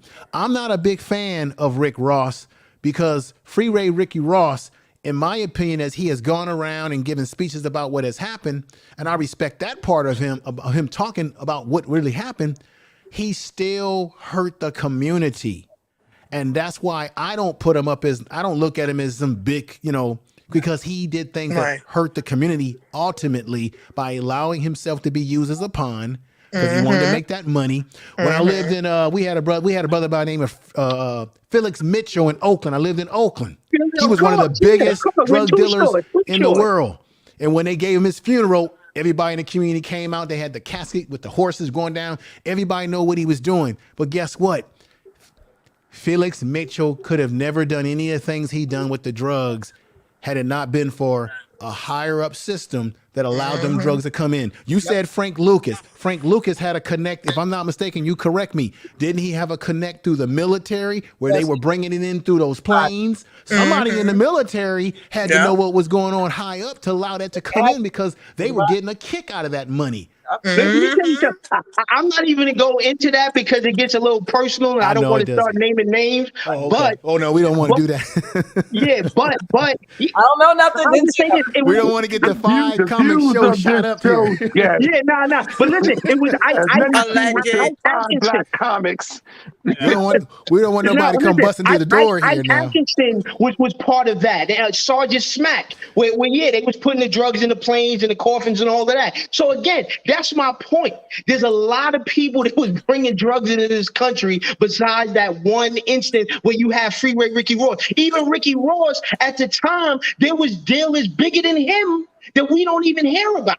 Remember Maxine Waters? Drugs in this country. Another thing, let me just tell you this. Dealing with the president, we talk about the guns. Yes, sir. They just did a whole big raid or bust or whatever because there were people, black people in the South buying guns, sending them to places like Philadelphia where those guns were used to kill people. So again, it wasn't a conspiracy with the government putting the guns in the community and we just pick them up and start shooting each other. You have black people bringing those guns into the communities. Just like I'm sure, there's higher ups. Money corrupts anybody. Money can corrupt anybody. So that's part of the equation. But as you said, we don't have to sell them. I went to jail for selling drugs. I did a 1 to 3. Luckily, I only did it about a year. That was enough for me. Okay. Right. I never went back. So I don't care if I had to shovel horse manure and flip burgers, pick up cans and bottles. I'm not going back to prison. Prison isn't a way out. Some people say, you sell drugs so they can get out the hood. You're going from one bad situation to another. Why would you sell drugs knowing you're going to be put in an environment where you could be raped, you could be killed, or you get away from your family, you got family members dying when you're doing all this time? America's that bad? It's that difficult where you're going to risk your life knowing what the outcome is going to be? We got to be smarter than that. Again, let me read a couple comments here that I like. Faith Factor says, speaking on negative examples and using them as teaching moments helps. not ever addressing generational curses isn't the answer. And also a comment from Bottom Up TV from YouTube. He says, ain't nobody put no gun to any black person head and told them to smoke or sell dope. So thank you. But then again, not everybody has the mindset that like I have, or like you have. Once again, Tanya, Kevin, Tiffany. I have the same mindset as you. Nobody gets in my way. I don't worry about white people. I know the things I probably should have get that I didn't get because I was black, or I didn't get enough because it was black, but I don't focus on it. I don't let it take over my life. Which some black people do. They just let it take over their life, and they constantly complain, and the white man is the white man. Yeah, white people give me, make my life a little harder, but it's not stopping me. You know what I mean? It's absolute, but not every, as Tanya said, not every person is going to have the mindset we have. There's some people that are going to sell and take drugs. You know what I mean? And then there's some people like you and I who said, you know what? I am not doing that. You know? And that's why, like I said, we, instead of Black Lives Matter buying $6 million homes, those people who need drug counseling, who need daycare, you have plenty of single mothers that want to work, but they don't have nobody to watch their children. Yes, let's give them daycare. Let's give them Head Start and things like that. But instead of, the government's only going to do but so much. We can start our own Head Start programs and our own stimulus programs. That's all I'm saying. I agree with you. There's a lot of things we didn't get and we should have and was owed to us. But, we need to spread the wealth. If we spread the wealth around and help each other and each one teach one, we can overcome a lot of things. I think that there are people that are doing things, I still understand why is it so easy to make, and I haven't done enough research on this sister to know what she's done wrong. I know the allegations are out there, so I'm gonna wait until it's been proven before I jump on that bandwagon and ride her for it. But because I don't know for sure if she took the money or if it's just something coming from, I'll wait till it's proven. But my point is, why do she have to be the poster child over that $6 million when we've been going through this shit before she was even born? Because let me tell you something. Let's not make her the poster child. Let me answer that. Let's not make her the poster child, bro, for what's going on in America right now. Because I think Black Lives Matter came out of the Trayvon Martin situation, right? It started as a movement. The movement started because of Trayvon Martin. I think it was Michael Brown. It might have been Michael Brown. What year was Trayvon Martin? 2012, 2014? Yeah, it was Michael Brown. Okay, so 2014. Michael Brown. Yeah, okay, so Brown. Was it Mike Brown, not Trayvon Martin? Okay, Black Lives Matter got its start in Ferguson. Okay, around that same time. So Brown. Mike Brown, hands up, don't shoot. Yeah, okay, so, but everything we discussing happened before she and Trayvon Martin or Mike Brown was even born. But check this out. Listen, check this out. She's not the poster child. She's not. She's just one individual. You just keep mentioning that, brother. Like that's the problem. Because she's part of the problem. I can mention others. Kamala Harris, the first black female vice president. What is she doing for black people? I'll give you another example. An Information Man show. He's in California. Maxine Waters. I remember watching the hearings, the Senate hearings, when Maxine Waters, who is in a better position to push back against the CIA and the government and all that than I am, okay? She said that she was going to get to the bottom of the CIA bringing drugs into this country. Did she ever get to the bottom of that? Did she ever make anybody pay for that? Nope. They're not going to pay for that. They're not going to pay for that. I mean, the bottom line is, did George Bush do it? Did George Bush do it? He's not black. He's about black people. I mean, did anybody who did it? Nobody's done it. Nobody. Drugs have been in the country since when? Nobody's done it, bro. She got the CIA to admit that they were bringing drugs into the community. She got them to admit that. But let's keep this in mind. I agree that we want our black leaderships, our so-called black leadership, to do things for us. But check this out.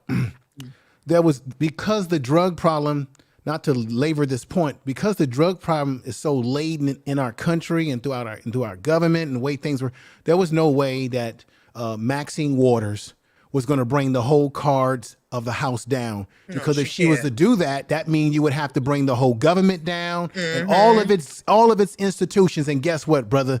One black woman, two black men would have not even Thurgood Marshall could have brought this down. You know why? For one reason only, and you know this. It's a money-making system. And the system keeps turning itself. There was no way that they were going to admit and let the whole house of cards come down. So what they'll do is they'll give you just a little bit of house of cards by going after a few drug lords or a few drug dealers in a community and get them out of the community, and then tell you, see, we're trying to help your drug problem. Yeah. And then let's talk about the corruption that goes on in our local governments around with mayors and things of that nature in some of these major cities, brother. See, so before you can even, before we can even talk about the big government itself in DC, we got some local government that's running afoul. Wow. See, so that's why I keep saying it's looking at yourself in the mirror and saying, what is it that I need to do from my vantage point? Because let's be honest, ain't none of us on this panel tonight is going to save Black America in all the states. Right. No. We don't have the power or the resources, but we do have the power to do something in the little area that we live in with the people that we run with. Yeah. The last brother tried to take up the system, got a spackle on the National Mall. I gotta go, everybody. I'm sorry. Buy information. I gotta do my taxes now. Hey, thank you for mentioning, man. All right, thanks a lot, brother. Thanks for checking in. Listen, let me push back on that, then I'll shut up. All right. And I'm at work too, but it's all good. I'm glad you put your light on, man. When you first came on, man, all we saw was a white beater, man. No, I mean, you know, like I said, I'm at work. I do construction. I do different things, but we have to hold people accountable. It goes back to that. And let me say this too. Information Man show, he makes some good points, but it's not that simple. And it's too much of a woe is me victim mentality type of thing. The government didn't bring in drugs just to hurt Black people. That was the only reason. Let me tell you something. Look it up right now. During the 1920s, the government gave white sailors LSD to see how LSD would affect them. Okay, so the government is not against giving anybody drugs for whatever reason. Even if you want to go back to China with the opium wars, how they use opium to open up China. So yes, drugs has been used even with our Native Americans with the alcohol and the cigarettes. Yeah. So sure, the government does a lot of foul stuff. It's not only against Black people, they do it against themselves too. So even when you talk about the drug epidemic, there were white people who legitimately wanted to stop drugs. There were, but then there were also white people who wanted to make money off of drugs. So it's always a conflict. It's not only all white people are against us. Just like with the abolitionist movement during the Civil War, you had white people who genuinely wanted to stop slavery. Now, whether it was for economic reasons, whether it was for personal reasons or whatever, it's not all the government is against us, and it's simple as that. And let me say this. With these conspiracies. Do you remember a while back when Popeye sandwiches first came out and Black people were killing each other over the sandwiches, and people honestly said that the sandwiches were being poisoned by the man to kill Black people? Come on. Well, indirectly, it is, because that sandwich is not really good for us. Anyway, it's a heart clogger anyway. Okay, but listen, we're not the only people that eat those sandwiches, and you have a choice. Put them in our neighborhood. They don't put Popeyes. Okay, you don't have to eat it. I eat a couple of them. I like to cook. I agree. I get what you're saying. You're saying, you know, don't blame everybody else. Point the finger. What can you do? And Kevin's, you know, I think everybody on the panel gets it. That it really is, at the end of the day, what are you doing to create change? Yeah. I work with foster youth. I started a nonprofit for foster youth. I take kids that are in college who don't have parents, and I try to give them scholarships. I mentor to them. That's what I'm doing. And that's great. Else. So maybe in your section, you do something for yourself, maybe 5 kids, 2 kids. She does 2, you do 5.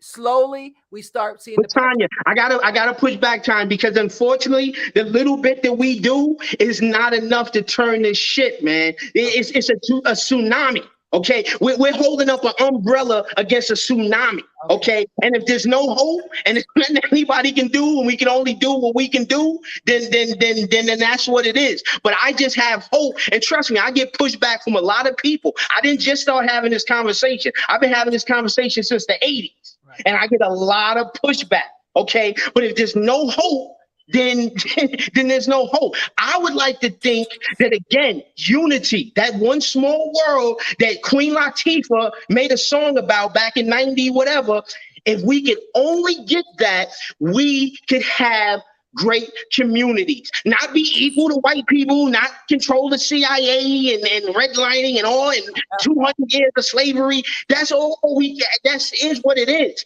We Man, can you make have a lot of music great references, man. I'm neighborhoods. gonna We can have great start calling schools.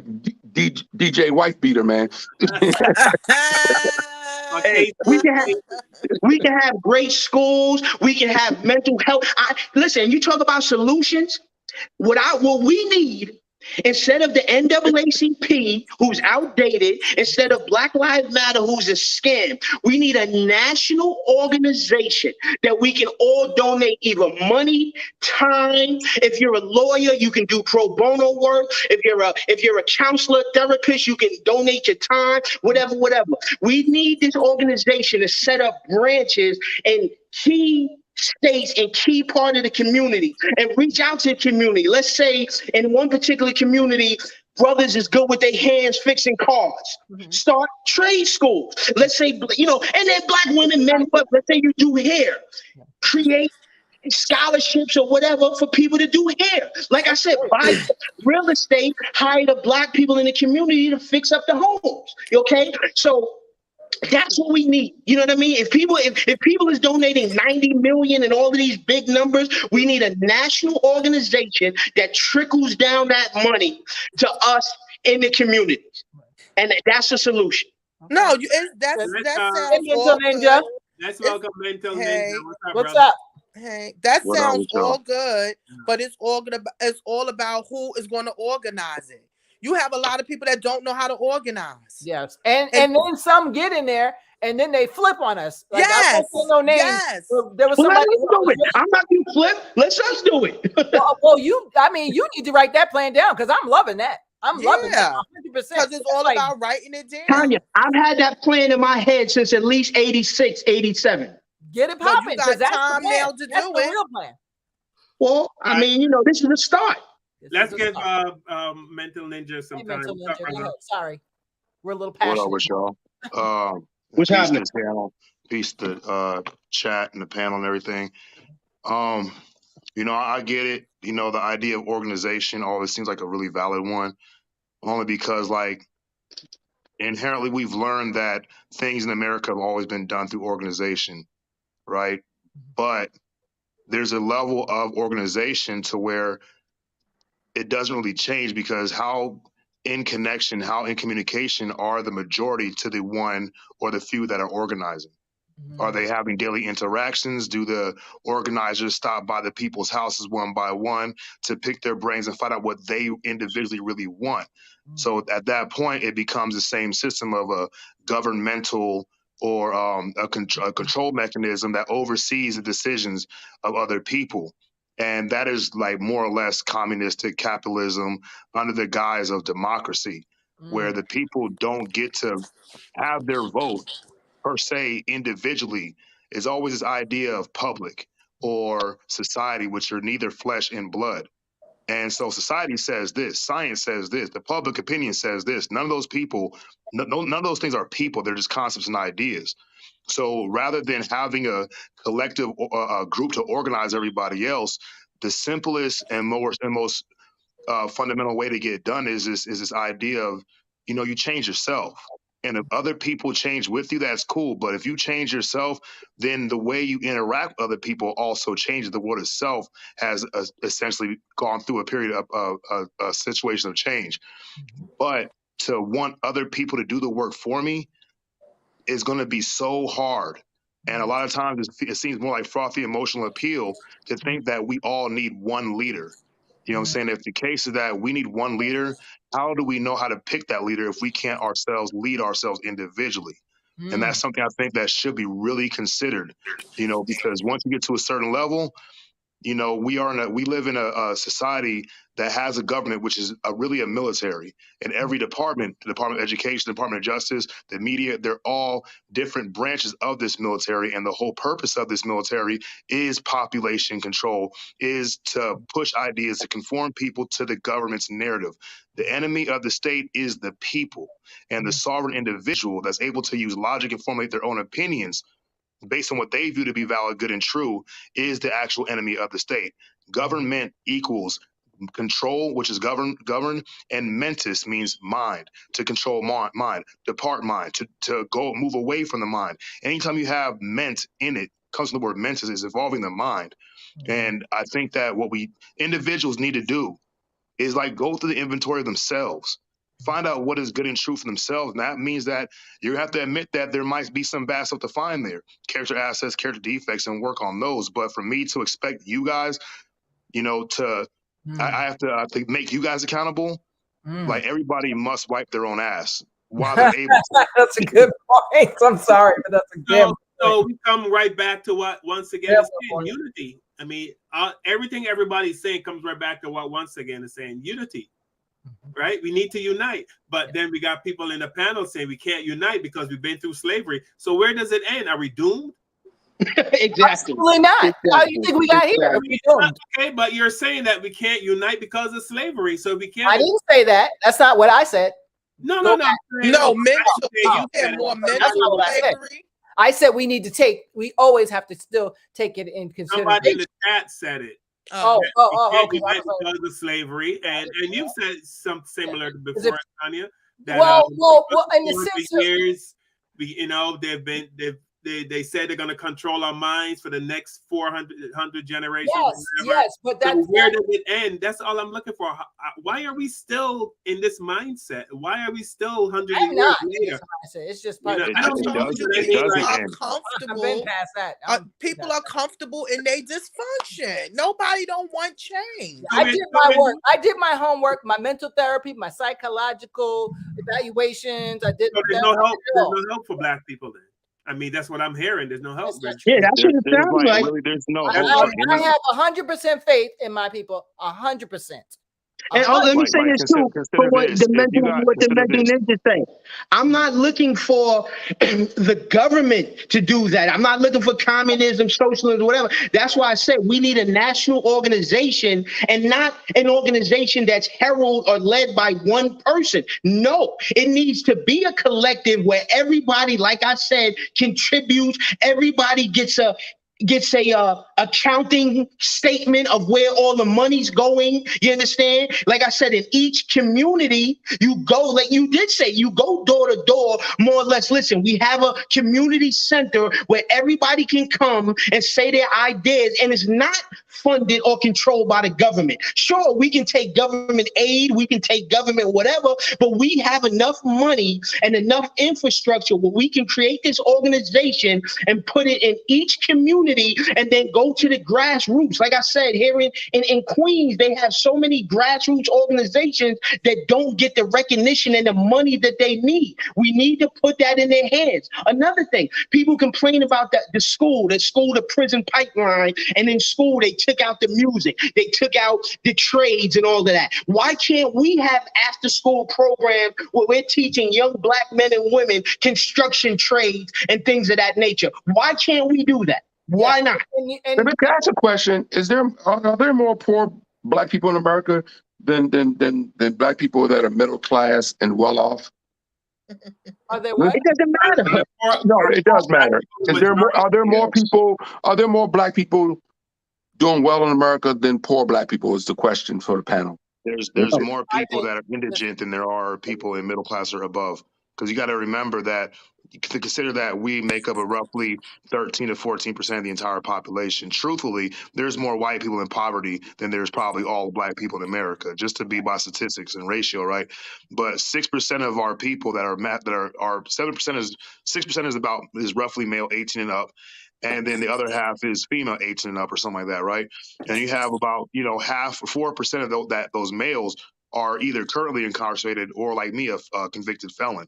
So we have a certain status of indigency where we are not allowed to have, basically we have limited rights, you know what I'm saying, in the eyes of the law, in the eyes of the judicial department and the government and stuff. So collectively, there isn't enough people, and middle class is not going to fix things. More people in middle class, it's the thing about logic. You know what I'm saying? Like, if we have our own schools, like this is what will happen. We have our own this, we have our own that. We become enemy of the state. We are like outlaw biker clubs that want to have their own infrastructure. And that is what they don't want, because they need to compartmentalize and control every aspect of our civilization. Even the terrible parts of it, they are in 100% control of, because they are able to build, look, consider this, whether the slave thing and all that slave trade stuff was even real, I was taught that. I have really no idea, but I was taught that. And am I going to believe that the same government that is persecuted people of my color for years and years since I've been alive are going to be like, you know what, we're going to teach them the truth about their history? I highly doubt that. Everything they do is going to be designed to promote a certain method, a certain conformed behavior, beliefs, and et cetera, right? But before the 1950s, 1960s, it was legal for a white man to kill a black man. They were hanging us and taking photos of it, having a good time, bonfires, picnics and stuff, with us hanging in trees. Once the 1960s and 1970s happened, we got the civil rights movement.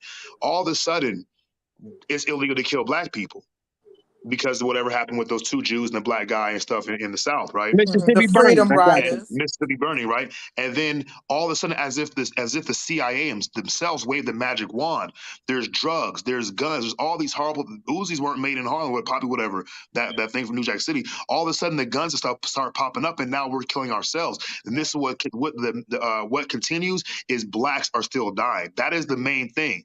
You know what I'm saying? So whatever we try to do, they're going to be on top of that, because they built an entire prison system for us. They use music to do it. You know what I'm saying? And they make it cool through the media. They made it so fashionable to be a gangster. I'm a victim of it myself. Drugs and alcohol. I'm 5 years sober myself. But I look back at my life and see where I was falling into. My dad told me, wear the do-rag, don't become the do-rag. And I fucking became the damn do-rag. You know what I'm saying? So there is a lot that we're up against, but I think that logic and really taking into account what is really going on and not what supports our bias is probably the best defense that any man, woman, or child of our color can use in this society. Now, let me say something. First of all, I got to push back against something. You make a lot of sense, but I got to push back something. One thing you just said, that all of a sudden the government is going to teach us our history. I don't rely on the government to teach us our history. I taught my daughter her history. I told my daughter about Harriet Tubman and Stokely Carmichael and Fred Hampton and Huey Newton. And also, I'm not a member of the Nation of Gods and Earths, but I taught her those type of lessons. We read the Quran, we read the Bible. So again, I'm not like, we don't need the government to teach us our history. And then you're saying if we try to build up stuff, they're going to do this and they're going to do that. Let's build it up first.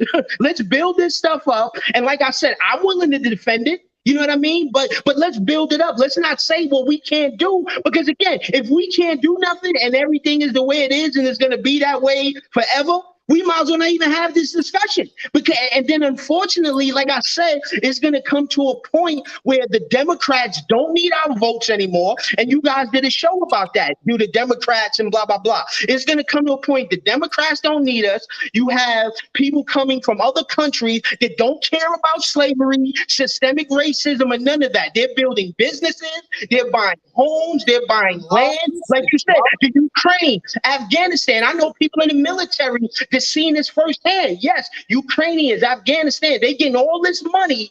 So where does that leave us? Just to be individuals? We can't be individuals because we're not going to change the systemic part of systemic racism and all of that. Of course, individually, we can all be successful, but I have empathy and care for the people that can make it. And like I said, the worst part is the babies. I'm tired of seeing black babies who can't even walk to the school, who can't even play in their playgrounds without worrying about getting shot. We can push back against that. We can. Well, But if we have a that comes defeated with, right? attitude, we can't. Do you know what that comes with, right? Right. Like that comes with like going up to crack houses. That comes with going up to the gang members. That comes with putting individual cells into very detrimental situations that can involve their lives being took because they're willing to challenge the status quo of how things, Let me tell the you something way right of here. things. Listen. That's why we need this organization, and I'm glad you said that, because part of this organization's job would be. Now, everybody don't want to risk their life. I don't want to necessarily risk my life. That's why we may have to work with the police, but also we can have armed security. The Nation of Islam did it. The Nation of Islam used to be in communities and patrolling the communities. We can have our own neighborhood watch, but on a grand scale, where we have to have people who are armed and licensed to carry firearms. That may unfortunately be a part of it. But like I said, there's a lot of individual groups who are in the communities pushing back against the violence. Ex-gang members, people coming home from prison. These are organizations that need funding. And who funds them? Uncle Sam. So Uncle Sam is not going to dispense currency. Look, no, the thing is, we all have one currency. We're not going to change it up and start using clamshells or you know what I'm saying? Come on, that don't make no sense, man. That's not common. This is what I'm trying to say is like to the reality of the situation is that we live in a society that is highly monitored on every level, bro. And that's the purpose of why we're able to even have these conversations, because they want to be able to monitor, so let's have these conversations. We talked about organization. What happened with UEP and that organization? What happened to the Rainbow Coalition? What happened to every organization that starts up as a grassroots thing? And the biggest example we have is one of their own, Jimmy Hoffa. At one time, this man was more popular than the president himself. He controlled the entire workforce of America. And that is a big problem because he could have split the country in half. So they got rid of him. And that's what they're going to do. This is what they do. They go to other countries and they get rid of their leaders, put their puppet politicians in. They militarize and rebelize certain factions that are against the government. And then they use that to sack them for their natural resources, also for world domination. That's how the poppy got here. That's how the cocaine got here. That was the whole purpose of all that stuff, to use on the American people. They do not care about us. They're basically, look, I'm going to say it like this. Why do we need them to care about us, though? I don't get that. They only care about us as what we can be used for. They're similar to a cattle herder that will protect the cattle the entire way up to the slaughterhouse. All right, we're gonna wrap up. Brother, go ahead. Hey, this show is longer than the Titanic at this point. But it's good. This ain't nothing. I'll be on. And I'm on the I'll be on clock, so 10-hour it's all streams, good. bro. I'll be on 10-hour streams, bro. we haven't lost any viewers. You believe that? Wow. No, that's a beautiful thing. It's a great show. I just got to say this, and I'll shut up for the rest of the show. I don't agree with that, because that just sounds like a defeatist mentality. Like we just can't do nothing. And if that's the case, then we might as well just end it now, because, you know, I feel we can make a difference collectively. As far as the currency, cash rule, Wu-Tang said it best. Cash rules everything around me.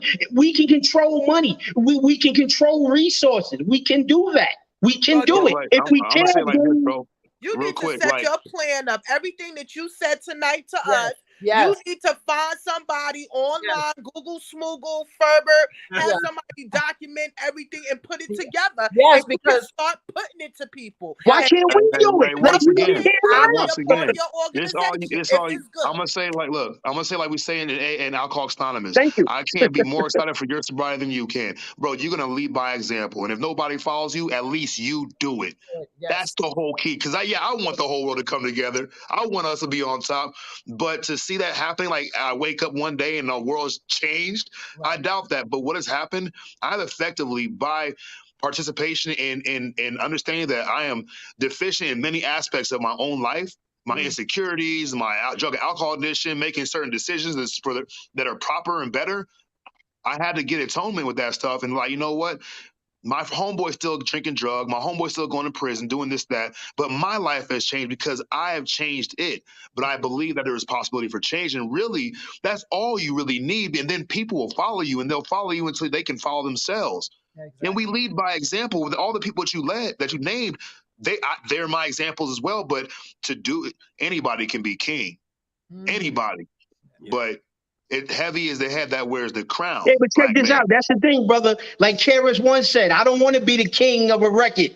You know, I'd rather be a teacher. Kings lose crowns, but teachers stay intelligent. You understand? I don't want to be a king. I just, like I said, this organization that I have, I think will be a great thing. And I really would like to see that come to fruition. And another thing, when you talk about, let's say, the Black Panthers, Huey P. Newton, a lot of the reason why they didn't come together, and of course you had COINTELPRO and J. Edgar Hoover doing all the stuff they was doing, but you also had the internal fighting. And also the Black Panthers was fighting against the gangs.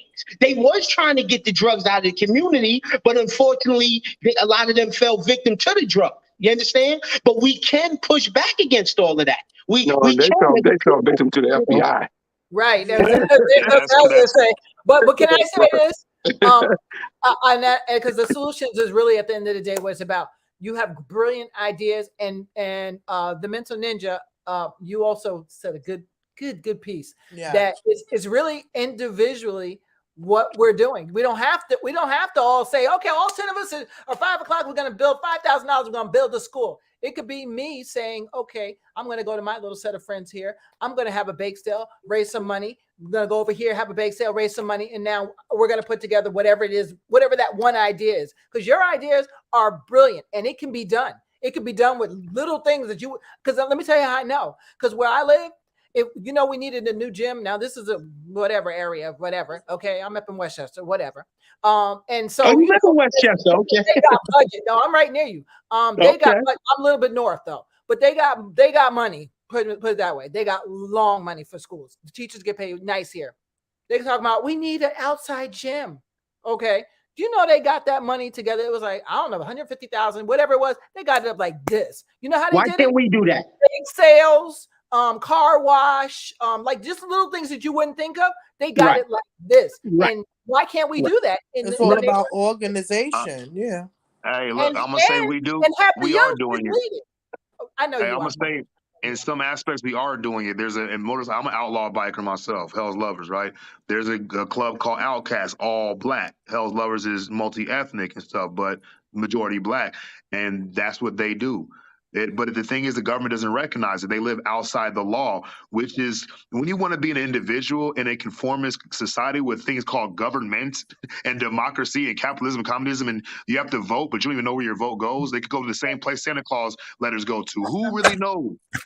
Who really knows? You know what I'm saying? At the end of the day, if you do have a bunch of individuals doing their own thing with the right mindset, that is a collective, not the way we think about it, but it still is individuals. And that's what happens when we become public opinion, when we become society, we actually lose the biggest piece of ourselves, which is the individuality. I think individualism should be encouraged. And I also think that we should encourage each other to live up to standards that they are setting for themselves, rather than you have to live up to my standards or I have to live up to your standards and stuff. Because what happens, we'll live in our own light and then we'll live below our own level because we expect everybody else to conform to that which we ourselves individually should be doing. So once again, I think you on the right path. You know what I'm saying? Just keep doing it. But if people don't agree with it, it doesn't matter. Right. You got to take a shower by yourself any motherfucking way. Sorry for cursing. You know what I'm saying? So, right, you're right. Yeah. So what I learned from tonight's show is, I mean, once again, was preaching unity, unity, unity. I was on the bandwagon, unity, unity, unity. But what Mental Ninja said makes a lot of sense. Like, don't wait for a whole bunch of people to come together and start doing stuff. Start on your own. And if we all did something small on our own, then we can achieve a lot. But if we sit around waiting for 1,000 people to unite and help the Black community, you know, it's probably never going to happen. But if I do my little part, Tanya does her little part, Mental Ninja does his little part. Once again, you do, Tiffany, Kevin, you know what I mean? We all do our little, like Tanya with the foster kids, you know, I mentor kids, Black teenagers, whatever we can do to help. We don't really, to focus on this big Black unity thing, I don't think it's ever going to happen. Well, hold on, let me say one thing. Let me say one thing. Everybody brings up the Jews. The Jews do it. The Jews do it. The Jews stick together collectively. No, they do it. They do it. I like their structure, but they insides is not nice. Okay. Yeah, especially like, if you look at the Ethiopian Jews. But every race has unity, but us. I am not getting Hey, once again, let me pitch this to you, right? We are doing it. We've been unified, doing it together since the day one. But this is a bad in the worst way possible. You go to the inner cities and stuff, they all do it together. We all know about the trap houses on our blocks and stuff. We all know that cousin, that uncle, or that me that was in the streets doing this and that. We all doing this. But it's the thing is like, it's let's say our pickers are broken on how it should be done. And we live in a society, I live in a society where most information I know was taught to me. It wasn't things I found out through my own scientific research. I just basically played parrot. And if I could regurgitate the information, I was good and true. I didn't question Columbus discovering America while the people in America discovered him, discovering them. You know what I'm saying? We just, okay, check that to get the true or false. You know, so I that's why I keep going back to there's a certain weight that the individual must carry themselves. I'm not a Christian, but Jesus himself says it, physician, heal thyself. He even displays the path that the individual will go through that doesn't want to go through it in the Garden of Gethsemane. So the one thing about humankind is the individual aspect. That is the most beautiful thing about humankind. I don't care what color you are, is that you are your own person. Yes. Dr. Seuss says there is nobody more youer than you. You were the first and you were the last you that will ever be. What will you do with your opportunity to be you? And if you're in the garden of people to revolt and lead a revolution, then do what you got to do. If you're going to be five guys back in the revolution, then do what you're going to do. If you're like, you know what, I'm going to go revolutionize by myself, then do what you got to do. But the thing is, no matter where you go, there you are. What are you going to do where you're at right now? Didn't Jesus have 12 disciples? And didn't Jesus said try to get the people to come together? You know what I mean? You know, again, we can all do individually. Individually is not pushing back against systemic whatever. And like I said before, 20, 30 years from now, it's going to be a whole different landscape and it's going to be horrible. But there's a whole there's a whole unity thing. Realistic is what I'm saying once again. I mean, we've been we're already doing it. We've been doing it. We're here. The way we think it should be done, but we're all on this panel. Exactly. We all have different positions. And that's why I said we should take it from here and work on my idea of this organization. Well, the fact that we're having the dialogue means something. Of course, always. We wouldn't the fact that we went from slavery to being able to have a show like this and talk about issues, or the fact that we were once slaves, and a black man sat at the White House. I don't care what you think about him. The fact that he sat there, we've come a long way. Yeah, we came very. Well, some of us another thing to think about too. I belong to the original Eve myself. We've come a long way. Think about that. What if we weren't slaves? They just taught us that. I will never forget. I'm a military brat. Sorry, enslaved. I apologize. You know what I'm saying? We just moved back to the States. I'm in the second grade, and I'm sitting next to my best friend who was his dad was a captain. My dad was a major. We lived at a secret military installation in Maryland, and we read the part where it says black people were slaves and white people owned the slaves. And I looked at my best friend. He looked at me, and that's when I remember, what? So what does that mean for me? I'm black. He's white. You know what I'm saying? This is systemic racism involves you don't got to change the future. You change the past. That's what you do. To control the mind of today, you have to change how they interpret themselves in history. And the historical narrative is that we were savages, we were slaves, we were this, we were that. We got stolen from Africa. We know better than that, though. One slave ship. Yeah, they found one no black people believe that, though, bro. Nobody believes that. There's no black people that believe we were savages ever. Because we have. Well, I mean, to be a slave is like you're the next seat over to the savage. Like it's almost saying that. Go ahead. Sorry. So you know our people. You know how we are today. Yes, slavery exists. It always has. The mental, the emotional, the physical. You have the government controls the mind. You have the church that controls the spirit. You have the state that controls the body. You have a three-part illness going on and stuff. But we're teaching our kids that we come from slaves. And we've never been slaves. We've always been kings and queens. We've been in really messed up situations. Well, you make a lot of sense. That's what I'm saying. You guys do know the NBA playoffs are on, right? Hey, look, the playoffs are still going on. Look, I'm like Patrick Bentley in this knowledge stuff. But once again, you had a good point, and it comes back to us. Because I will say, my foster grandfather lived to be like 90-something years old. I don't know. He was older.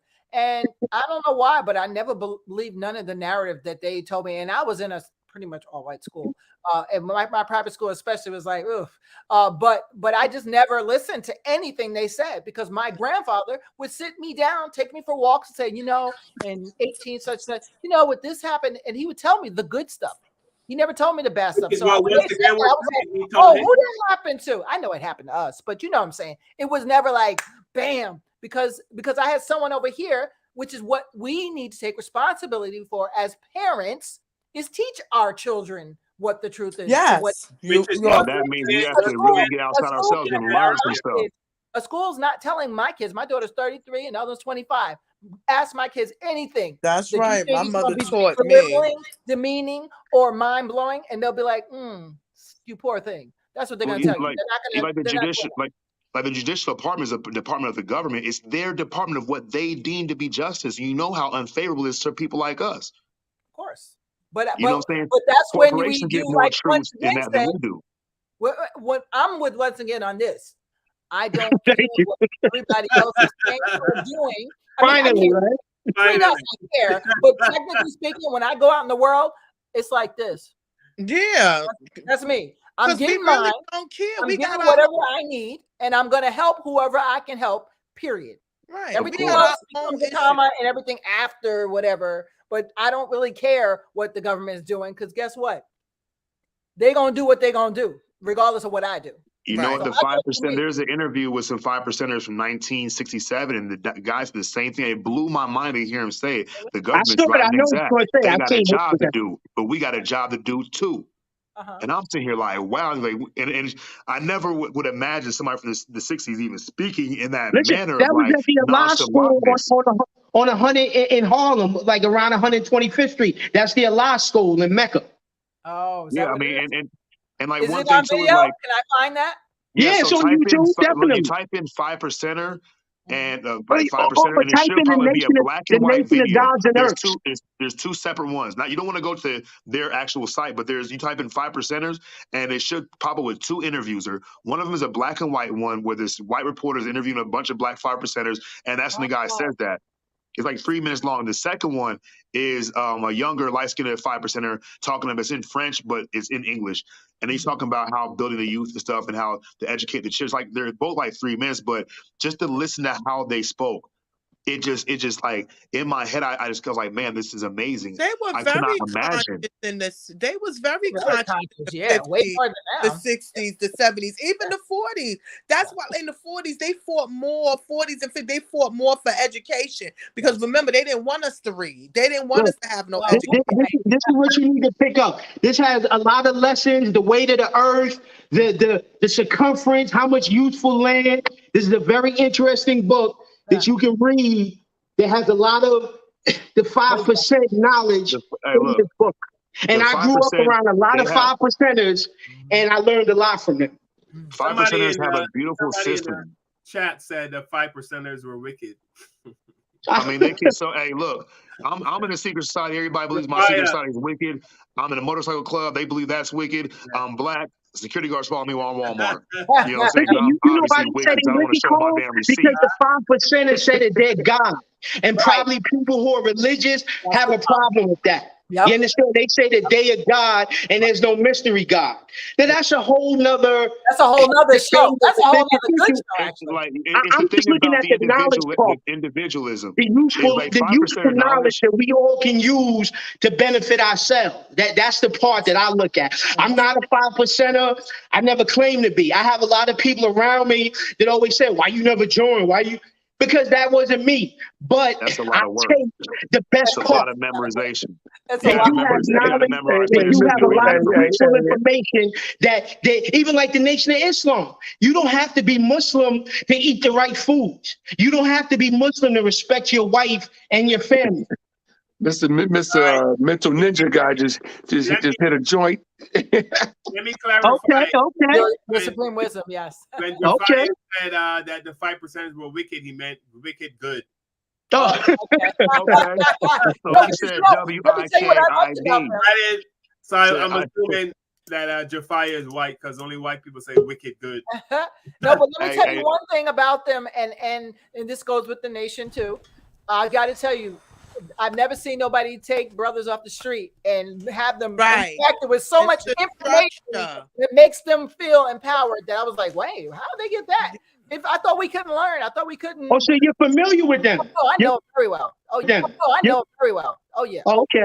Well. I know a lot about it. Hey, well, I'll say this about the 5%ers. The nation was the only group that was able to get Black men during that whole drug era time, get them literally off the street, and they needed that. Them detox, they needed and sharp as heck. And I mean, when I tell you, I ain't never seen no group. I don't care who it is. I don't care what rehab it is. I've never seen nobody take African American men. I mean, they probably could take any men, but let's take our men off the street. I mean, the quote unquote society says lowest of the low or whatever you want to call it, and clean them up and make them sharp.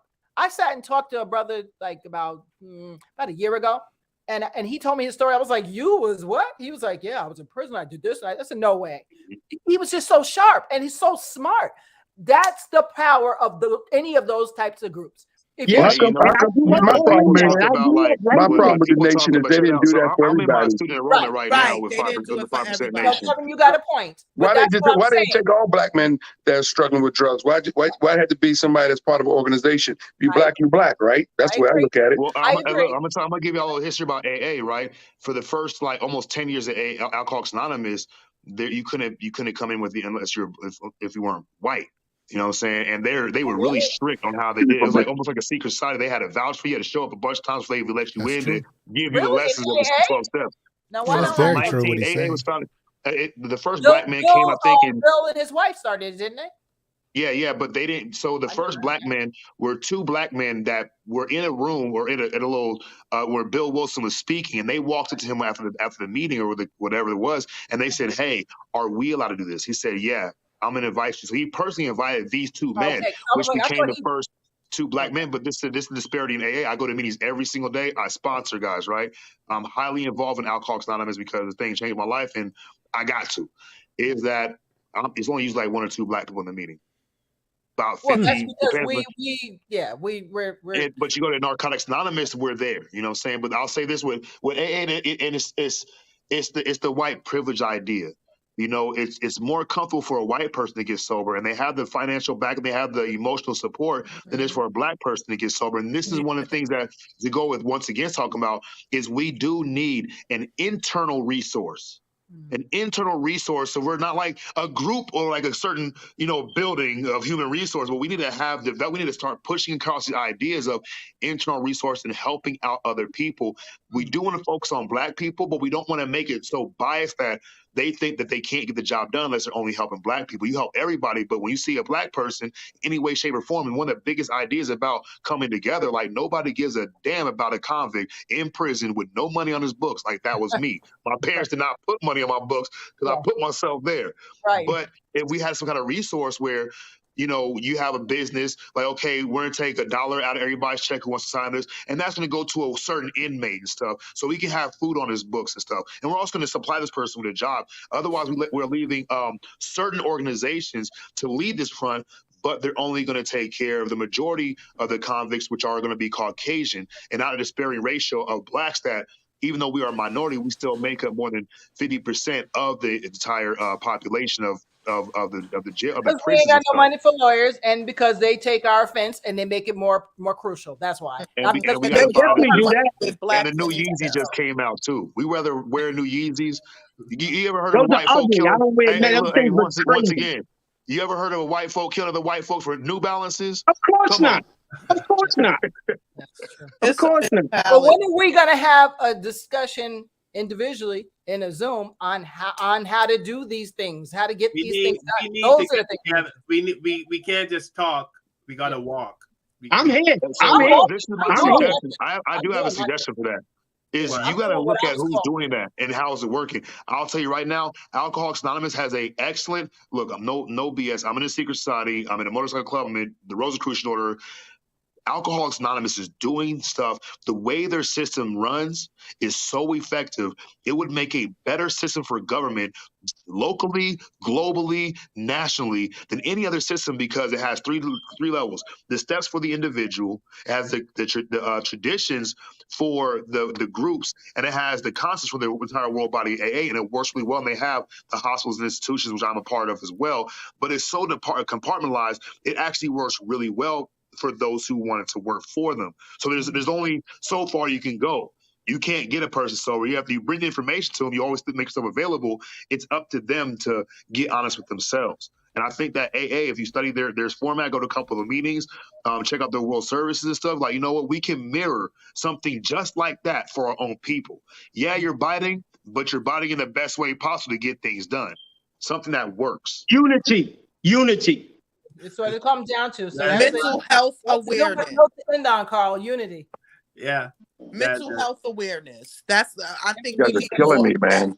It's not gonna happen, dude. It's not gonna happen. What do you gotta say? It's not gonna happen, man. No, we've been at this shit for 400 years, man. Come on, stop it, guys. It's a great show. It's a great show. Great topics. Great points. But it's not going to happen. But sometimes we got to have a reality check, man. We are where we are. Look, I'm not saying we can't accomplish things. I'm not saying we can't be. I mean, you're trying to tell how many black people is in this country? How many numbers are we? Million. About 40 million people. 40 million people are not going to organize. We can't even. We got 1, 2, 3, 4, 5, 6, 7. We got 8 people on this panel that can't even agree to shit. How about there's 40 million people to agree, you know?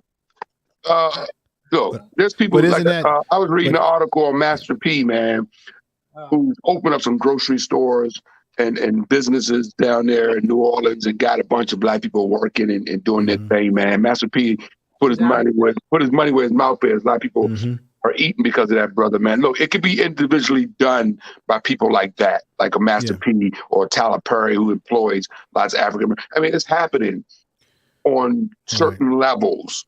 Right. But we got to take it and chew on that. We just can't, as far as getting all 40 million people to go, yeah, let's all put our money together and buy some land and let's go live in a new Black Wall Street. Look. But see that it's not going to happen, and the white man ain't going to let it happen. Same way he burned down Black Wall Street. Yeah, but I don't think that no matter what the white man's going to do, I don't think that we should still not do something. And I'm not saying that you're saying that, but let's keep in mind that people gathering together, not being able to agree on the same thing is not a black trait. It's a human trait. You got white folks and other groups of people who may argue. See, this is the difference. It's easy for us to talk about what black people are not going to do or what our issues are is because we're black. So we know what goes on in the black community in our various locale, right? Right. But a lot of us may not be privy to the effery that goes on in the Asian community. Living in, like if you live in New York or I lived in San Francisco, you get a good insight when you go to school with people of other races. And you know them and you go to their household and you hear some of the lingo that goes on in their household. And there are other groups of ethnic groups of people who got some effery going on in their household too, or some disagreement. But at the end of the day, they still get on code and do what the group wants to do, even if they might disagree behind the scenes. I think black people, what we do, unfortunately, is we get on social media and we argue with each other. While other groups sometimes do their dirt behind the scenes. Right. And then they come out united after arguing and punching each other and saying, this is what we're going to do. While black people keep telling each other, well, y'all ain't gonna, that's why I get kind of triggered about the reparations issue, because in my mind, I would think it's a no brainer. Why would black people of any kind not be for that? And if you are, why do we always have to be? Because you can't show me a video where Jewish people or Japanese people argued and said out in public, we're not taking any reparations for being put in camps. Hell no, we're not going to take that money. They're not. You don't see any of them talking about, yeah, we going to put that money, leave that money on the table. They're like, take that money, put it into a business. Now we're going to own this. You don't see them arguing about whether they should get some damn free money from the government. But black people will argue about Fruit Loops and how many now laters is in a damn pack. I mean, damn. Hey, but look, they did Why give you us our want that? reparations, though. Hey, they did give us the reparations, not the way we think it was done. That's what the crack was for. That's what the guns is for. That's the formulation of gangs, because people are coming up, they're getting their just dues and stuff. And me, I personally don't want any more deals from the state. No plea deals. Don't plead me out. No strings attached. I don't care how I get them. I'm gonna tell you right now, though, brother. I hear what you're saying, but if the state of California tells me where I'm at, sir, send me an invoice saying, sir, we're about to cut you off some reparations money.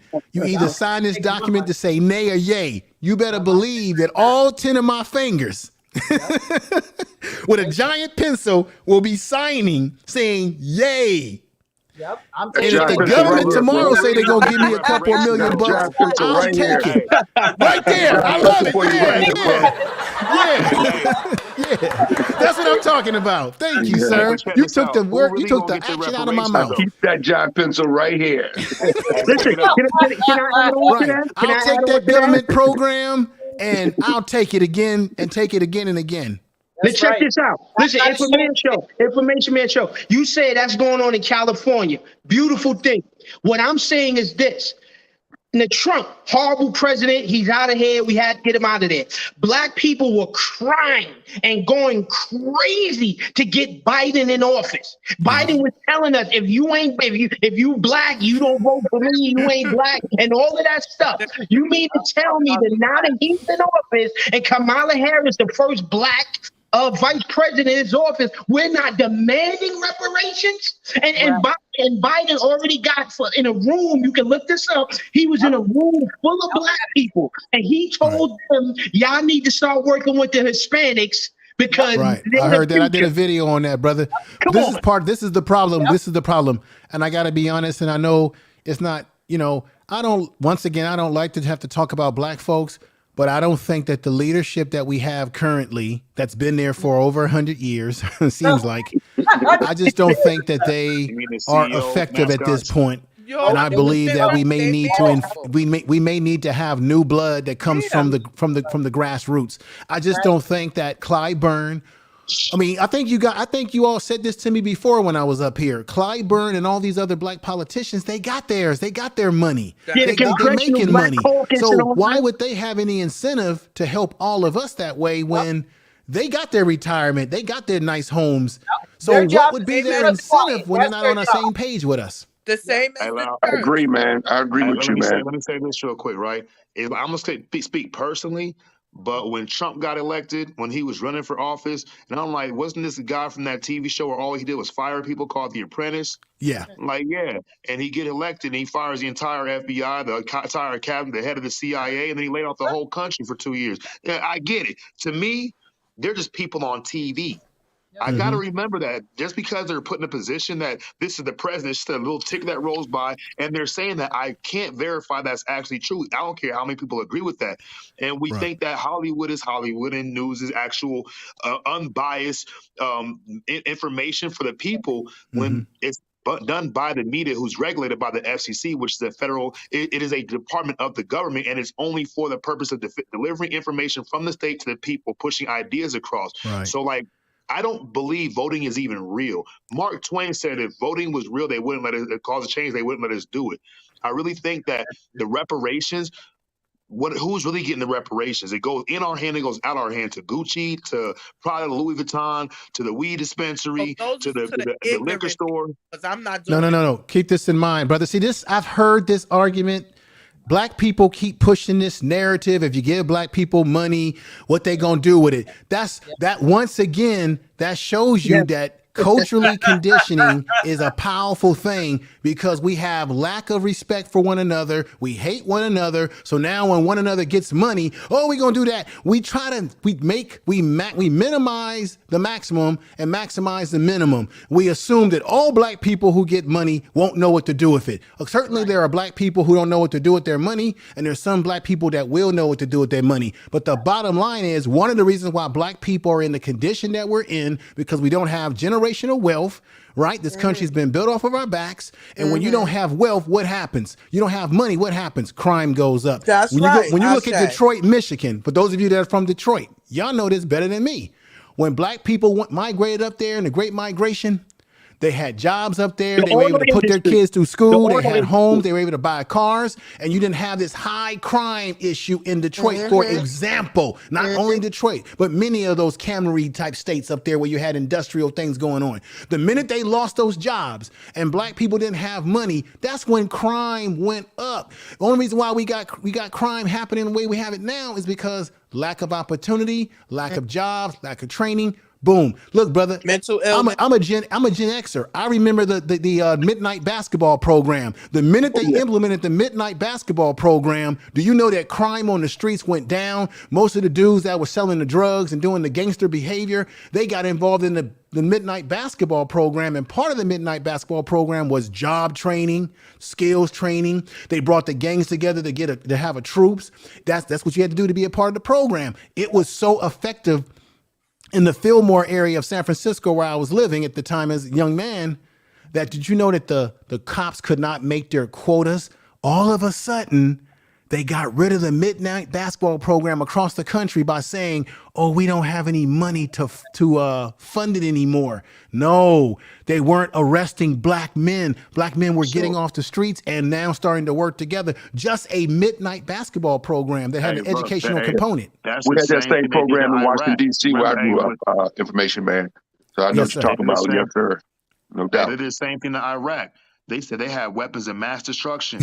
What did we do? We went and bombed their soy plants. We went and bombed their milk production plants. We destroyed their infrastructure. When we come up, they will destroy the infrastructure because they control the infrastructure. They control the money. The things that we need, You're right, brother. that we think that we need. We really don't need that stuff. These people, our people, have survived in this continent for eons, right? But under the situation we're in, we got to get constructive. And the best thing to do is talk about it. We go into the hood. I'm in Vegas. I'm from Monterey, you in California. Vegas? Okay, you that far from me. My granddad was the first black principal in Monterey and the first black superintendent. He was the president of the Food Festival and the Calamari Festival for 20 years, right?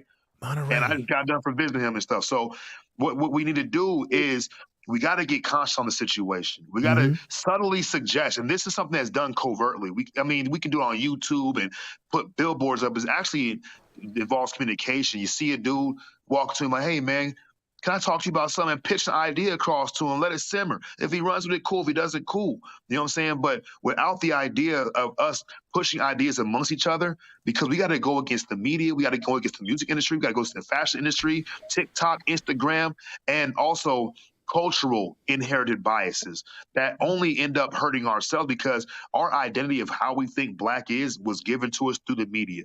Through the Wu-Tang, through this and that. So it's starting to get aware. And I'm not gonna lie to you, from my interactions on YouTube, there's way more people like me of my demographic and my skin color or variations of that are becoming aware on levels I never thought possible and stuff. You know what I'm saying? However, if you see if you see a homeless person that's a black person, instead of giving him $1 or her $1 or giving them some McDonald's, you go up to that person like, hey man, you know what? I was about to grab some lunch and I'd love to have some company. Go get lunch with them and stuff and have a conversation. We just don't know how to communicate. Well, that's one of the biggest things is the communication key. And once again, when we're talking about organization, it comes with communication first. Yeah. It's a fire show today. Y'all did a hell of a program today. People are still hanging in there with us. I mean, this is. Yeah, I can't believe everything. Thank you guys, and thank you. Appreciate it. I just did my taxes, so that's why I had to go. My tax lady showed up. I finished my taxes and all that. Yeah. Hey, the audience gonna be here. Well, shit, you paying the money to the man Listen, too. the man We all in the paid damn matrix. We gotta live, right? If you live in America, you in the matrix regardless. Hey, in prison, in Try to pull prison, they that say Wesley hit your button Snipes if you over want to here. go to chow. Nah, yeah, don't do that. Don't do that. Don't pull that Wesley Snipes. I pay my taxes. Hey, Look, I have my bank account. Is it hey, called? brother, once again, man, make sure you put your email in the private section because I definitely need to connect with you, brother. I like your energy. I'll definitely like to get you on my show, man. You know, you I like what you're saying because you're talking about self-reliance, being accountable. It does sound like conservative talk, though. I got to be honest with you. That's usually what they say, right? Be accountable for one. You know what I'm saying, brother Lee? Listen, because I'm dealing with common sense, and I've heard you sound like Candace Owens or Jesse Lee Peterson and all. Oh no, yeah, I'm not saying you that. I'm not putting you in that bag. No. And truth but is that truth, is their where it comes from. philosophy. Yeah, and let's be honest here. Most black people, before political parties, most black people historically were conservatives. Yes. And at one point in time, we were part of the Republican Party because we know the Democrats was the Dixiecrats, right? Dixiecrats, so I get that. So those values are not just political values, it's black values because it was about being self-reliant because our people had to be because they were left out of society. Let me say this. One thing I would never do, I would never go on Fox News or I ain't going to mention these names. I need YouTubers that are conservative, Tatum and all of these guys. I'm not supporting the alphabet channels. I call them the alphabet channels. Yeah. I'm black first, regardless. Yeah, I mean, I hear what once again is saying, about like I have this thing where like you just block out the rest of the world and focus on black people. You know what I mean? No matter what they say about us, no matter what they do, as long as they're not harming us physically, don't care about what they're saying. I don't care what they do. Just focus on black people. So I think that he's saying the same thing. But when some people hear that, they think that you're saying that you're for white people or that you're trying to tell black people to forget about slavery. I'm not saying forget about the Jim Crow era, but don't use it as a crutch. Know it exists. It did happen. But don't let it be don't let it run your life. Yeah. Hey, look, it's slavery. I remember I did my 4th step in AA, right, where I got to do inventory of all the things I have resentments with, which are people, principles, or institutions. And I had God on there. I had Satan on there. I had my mom and dad on there. This kid, Antoine Backman, who punched me in my stomach in 2nd grade. And I also have, just to be real with you guys, transparency, communication, and I also had slavery. And basically how the system works is you identify the resentment. So let's say Antoine Backman is my example. Antoine Backman was a person I have a resentment with. What did he do? He punched me in my stomach in the 2nd grade. How did it make me feel? Made me feel this, fear, sadness, affected my self-esteem, affected my pocketbook. When I would hear people name Antoine, I would think of him, right? And then at the last column is, where am I at fault? Well, I didn't make Antoine Backman punch me in my stomach, but that happened over 30-something years ago, right? And I'm still thinking about it. So now I'm victimizing myself. That's the key. Slavery, if it didn't happen, we would not be having this conversation. We probably wouldn't be here. We are all intrinsically tied to whatever whether it happened or didn't happen, we are still here right now. And to change the way I look at my future, I have to change the way I see my present. We all think we're better people in the future. I'm the best person ever could be tomorrow, right? But I have an inability to live it today. And the thing about today is attached to the past. The past belongs to the dead. I need to review, time travel in my mind to the past and change the meaning and definition of what the past means to me, because I'm going to tell you the truth. Whether it's been systemic racism for all our lives, going back eons, or slavery or out of Africa theory, we're here right now. And I'm sure there's a lot of things that you have in your life that you love so dearly that if that's what it was, the cost of you having love for your son or your daughter, your mother, your father, or a certain situation, then it's worth it. Right. So what do we do with right now? Because I can really get perturbed and I could become so distraught off of the simple interactions. I'm walking out of Walmart with my grocery bags after I came out the checking stand that's right by the guy who wants to see my receipt. And I don't want to show him my receipt. And now I'm thinking I'm a victim. Now I'm thinking, see, it's because I'm black. Now I'm thinking because they think, no, I'm thinking these things. I don't know what this guy's thinking. And either I show my receipt or say I don't consent and just keep on moving. But I let my past and the unknown past and the past of our forefathers really affect my decisions today. And a lot of times it doesn't help me at all because I have I'm from a position of victimology. So I interact with people and I have a chip on my shoulder. And, of course, they have to participate in my anger. What you do, brother, is you slow down and you watch a guy check the white people's bags on the way out, too. And that's for the receipts.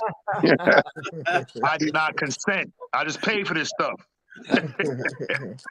And we also I know how you feel, man. I just went to Walmart and got some products for my car, man, some cleaning products, and I walked out, and the dude wanted to see my receipt, and I felt the same way, man. So I'm just you do like I do, and you just pin it to your forehead when you walk out. Hey, listen, can we hear from Tiffany? Tiffany's been, No, I was just saying, the thing with slavery, we can't just get over it, but it's a part of our DNA.